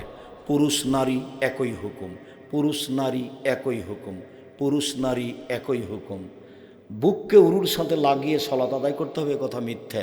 চাঁপাইনবাবগঞ্জের মহিলা বৈঠকে বলছে, বুবু যখন সিজদাতে যাবা বুবু, হাতি যেমন মাটিতে পড়ে যায় তেমনি একবারে মাটিতে পড়ে গিয়ে বুককে উরুর সাথে লাগিয়ে আঁটো সাঁটো হয়ে সিজদা করিও বুবু। যদি বুককে উরু থেকে পৃথক রাখো বুবু, তাহলে স্তন ঝুলন্ত থাকবে বুবু, পর্দার ব্যাঘাত ঘটবে। বুবুর সব কথাই নাকি বুখারীতে আছে। ছি ছি ছি ছি ছি ছি, নাউজুবিল্লাহ। ও ঘরে আছে, শাড়ি পরে আছে, গায়ে চাদর আছে, ব্লাউজ আছে, তো এরপরেও পর্দার ব্যাঘাত ঘটল। ওই আঁটো সাঁটো বোরকা পরে বাজারে গেল, ভ্যানিটি ব্যাগ ঘাড়ে করে, এতে পর্দার ব্যাঘাত ঘটলো না। এই মেয়ে, তুমি এই আঁটো সাঁটো বোরকা আজকে জ্বালিয়ে দিবা। আমি আব্দুর রাজ্জাক বিন ইউসুফ, তোমার কাছের মানুষ, তোমার আব্বার ফ্যামিলিকে আমি নিজের ফ্যামিলি মনে করি। তোমাদেরকে আমি জান দিয়ে প্রাণ দিয়ে ভালোবাসতে চাই। দেখো, জাতির যদি রাস্তাঘাট করে দিতে না পারি, জাতির যদি স্কুল কলেজ করে দিতে না পারি, জাতিকে চূড়ান্ত সঠিক ধর্ম দিতে পারবো ইনশাআল্লাহ। ধর্মের ব্যাপারে জাতিকে ফাঁকি দিয়ে পরকাল হারাতে রাজি নই। আমি চাচ্ছি তোমার আব্বার ফ্যামিলিটা রাসূল সাল্লাল্লাহু আলাইহি সাল্লামের পদ্ধতিতে গড়ুক। সবাই মরতে এসেছে, কেউ বাঁচতে আসেনি। অল্প দিন বাঁচতে এসে এগুলো করে বাঁচার চেষ্টা করিয়েন না, ভুল হিসাব। পুরুষ নারীর সলাতে কোনো পার্থক্য নেই। এইভাবে কোনো উঁচু করে থাকতে হবে যেন ছাগলের বাচ্চা পার হতে পারে। আপনি বলুন, আর পিঠের লম্বা হাতটা একবার আগিয়ে রাখবেন। জরুরি কথা, হাতের জামা জমা করা থাকলে খুলে দিতে হবে। পায়জামা প্যান্ট নিচের দিকে জমা করা নিষেধ। যদি উঁচু করতে হয় পায়জামা প্যান্ট কোথায় জমা করতে হবে? কোমরে। নিচে জড়ানো হারাম, নিচে জড়ানো নিষেধ, নিচে জড়ানো হারাম। হাত এভাবে জড়ে রাখতে পাবেন না। কেন? আল্লাহ রাসূল বলছেন এরকম নিষেধ করা হয়েছে। মাথার চুল খোপা বাঁধা যদি থাকে মহিলাদের, তাহলে খোপা খুলে দিতে হবে। যদি বেনি গাঁথা থাকে তাহলে পিছন দিকে ছেড়ে দিতে হবে। সবকে সিজদায় যাওয়ার সুযোগ দিতে হবে। মাথার চুল যদি খোপা বাঁধা থাকে তাহলে খুলে দিতে হবে। নারী পুরুষ একই হুকুম, খোপা খুলে দিতে হবে। বেনি গাঁথা থাকলে তার নিজ গতিতে যাবে, কোনো সমস্যা নেই। সিজদায় বলুন সুবহান রাব্বিয়াল আলা যতবার ইচ্ছে, বলুন সুবহান কুদ্দুস রব্বুল মালাইকাতুর রূহ যতবার ইচ্ছে, বলুন সুবহানাকাল্লাহুম্মা রাব্বানা ওয়া বিহামদিকা আল্লাহুম্মা ইগফিরলি যতবার ইচ্ছে, বলুন আল্লাহুম্মা ইগফিরলি জামবি কুল্লাহু দিক্কা ওয়া জুল্লা ওয়া ওয়া আখিরাল নিয়াত সিররা। আরো যত দোয়া হাদিসের আছে সেগুলো বলুন। কি বলবেন? আল্লাহুম্মা ইন্নাকা আফুউন তুহিব্বুল আফওয়া ফা'ফু আননি। কি বলবেন? আল্লাহুম্মা ইন্না নাসআলুকাল হুদা ওয়াত তুকা ওয়াল আফাফা ওয়াল গিনা। আব্দুর রাজ্জাক সাহেব, জানাজার দোয়াটা আমি বলতে পারি? বলেন। কোরআনের আয়াত ব্যতীত যা পারবেন বলেন সিজদায়। উঠে আসেন, আল্লাহুম্মা ইগফিরলি ওয়ারহামনি ওয়াহদিনি ওয়াআফিনি ওয়ারজুকনি। আবার সিজদায় যান, উঠে আসেন। এ হলো এক রেকাত। এভাবে আরেক রেকাত। আত্তাহিয়াতের বৈঠক। বাম পায়ের পাতার উপরে বসবেন। পাতা বুঝেননি? বাম পায়ের পাতার উপরে বসবেন, ডান পায়ের গোড়ালি খাড়ো করে রাখবেন, আর বাম হাত হাঁটুর উপরে থাকবে, ডান হাত হাঁটুর উপরে থাকবে। কিভাবে থাকবে পরে বলছি। এইবার সালামের বৈঠক। বিতির সালাত 1 রাকাতে সালাম, ফজরের 2 রাকাতে সালাম, মাগরিবের 3 রাকাতে সালাম, এশা ফজর জোহর আসর এশা, জোহর আসর এশা 4 রাকাতে সালাম। বাম পাকে একবারে ডান দিকে বের করে দিবেন, আর পিছনকে নিতম্বকে মাটির উপরে রাখবেন, আর ডান পা খাড়া করে রাখবেন। আঙ্গুলটা কেবলামুখী থাকবে। বাম হাতের আঙ্গুল রাখবেন, ডান হাতের এই কনিষ্ঠ আঙ্গুল সহ 2টা জমা করে নেবেন। তৃতীয় আঙ্গুলের নখের উপরে পেট রাখবেন। করেন তো দেখি। মহিলারা আপনারা দেখতে পাচ্ছেন না, হ্যাঁ করে এসেছেন চলে গেছেন। আমার দিনী বোন, আপনারা আমি নিন্দা করতে চাইনি, আপনাকে আয়েশার মতো মনে করি, খাদিজার মতো মনে করি। নিজের সম্মান নিজে রক্ষা করুন। এইভাবে অবিরাম নড়বে। একবার ইল্লাল্লাহর সময়তে নড়বে, এরপর মানে জাল ভুয়া হাদিসও নেই, দুনিয়াতে কোনো হাদিসই নেই। সব সময় নড়বে, শয়তানকে আঘাত করা হবে। আত্তাহিয়াত, দুরুদ, দুয়ায়ে মাসুরা। এখন যা মুখস্থ আছে দোয়া, কোরআন মাজিদের হোক আর হাদিসের হোক, রব্বানা আতিনা ফিদ দুনিয়া হাসানাতাও ওয়া ফিল আখিরাতি হাসানাতাও ওয়া কিনা আযাবান নার, রব্বি ইন্নী যালামতু নাফসি ফাগফিরলি, যা মুখস্থ আছে। আর আমার একটা পরামর্শ আছে, বলেন তো সেটা কি? রব্বির হামহুমা কামা রাব্বায়ানি সাগীরা। সালাম ফিরার পূর্বে একটু বলেন। জি, সালাম ফেরার পূর্বে বলবেন। আগে পিছে হলে কোনো সমস্যা নেই। প্রথম তো তাশাহুদ, তাশাহুদ তো বুঝি। দ্বিতীয় হলো দুরুদে ইব্রাহিম। আর তৃতীয় আমরা চাঁপাইনবাবগঞ্জের মানুষ, আমরা বলি দুয়ায়ে মাসুরা। মানে তার 2টা অংশ। একটা হলো আল্লাহুম্মা ইন্নী যালামতু নাফসি যুলমান কাসীরা, আর একটা হলো আল্লাহুম্মা ইন্নী আউযু বিকা মিন আযাবি জাহান্নাম ওয়া আউযু বিকা মিন আযাবিল কবর। এই 2টার পরে আপনি নিজের ইচ্ছা মতো দুয়ায় চলে যান। তবে আপনি আত্তাহিয়াত আর দুরুদ পড়ার পরে চলে যেতে পারেন। আপনি ইচ্ছা মতো দোয়া করেন, কোরআন হোক আর হাদিসের হোক, যা পারবেন করেন। আমি একটা পরামর্শ দিয়েছি, রব্বির হামহুমা কামা রাব্বায়ানি সাগীরা। আসসালামু আলাইকুম রহমতুল্লাহ, আসসালামু আলাইকুম রহমতুল্লাহ। এরপরে যা হবে তা জিকির হবে। সম্মানিত দিনী ভাই বোন, আগামী পরশু থেকে নফল সিয়াম থাকার প্রাণপণে চেষ্টা করবেন, আমার আন্তরিকভাবে অনুরোধ। বৃহস্পতিবার সোমবার সিয়াম থাকবেন। আর আজকের আলোচনার পরে বই পুস্তক এখানে গাড়িতে আছে। যে আলোচনা করছিলাম সলাতের বইয়ে আছে, আর সব বক্তব্য উপদেশ বইয়ে আছে। আর আব্দুল্লাহর বইটা পড়ে দেখুন, আল্লাহর পথে যাত্রা। একবারে গায়েবের উপরে কিভাবে ঈমান আনতে হবে, ন্যায়নিষ্ঠ নিয়ে নেতা কিভাবে হবে, নেতা কে হতে পারে, এই সব বিস্তারিত বিবরণ দেওয়া আছে। সম্মানিত দিনী ভাই বোন, আমি আজকের আলোচনা এ পর্যন্ত করে আপনাদের কল্যাণ কামনা করি। আল্লাহ আমাদের যারা মারা গেছে তুমি তাদের কবরের শাস্তি মাফ করো, আমরা যারা অসুস্থ তুমি তাদের আরোগ্য দান করো, আমরা যারা বেঁচে আছি তুমি তাদেরকে তোমার রাসূলের পদ্ধতি অনুযায়ী চলার তৌফিক দান করো, বিশেষভাবে সালাত আদায় করার তৌফিক দান করো, বিশেষভাবে সিয়াম পালনের তৌফিক দান করো। যাওয়ার পূর্বে বই পুস্তকগুলি সব গাড়িতে আছে, হাতের ডানে, আমার হাতের ডানে পাশে গাড়ি দাঁড়িয়ে আছে, সবাই নিয়ে যাবেন।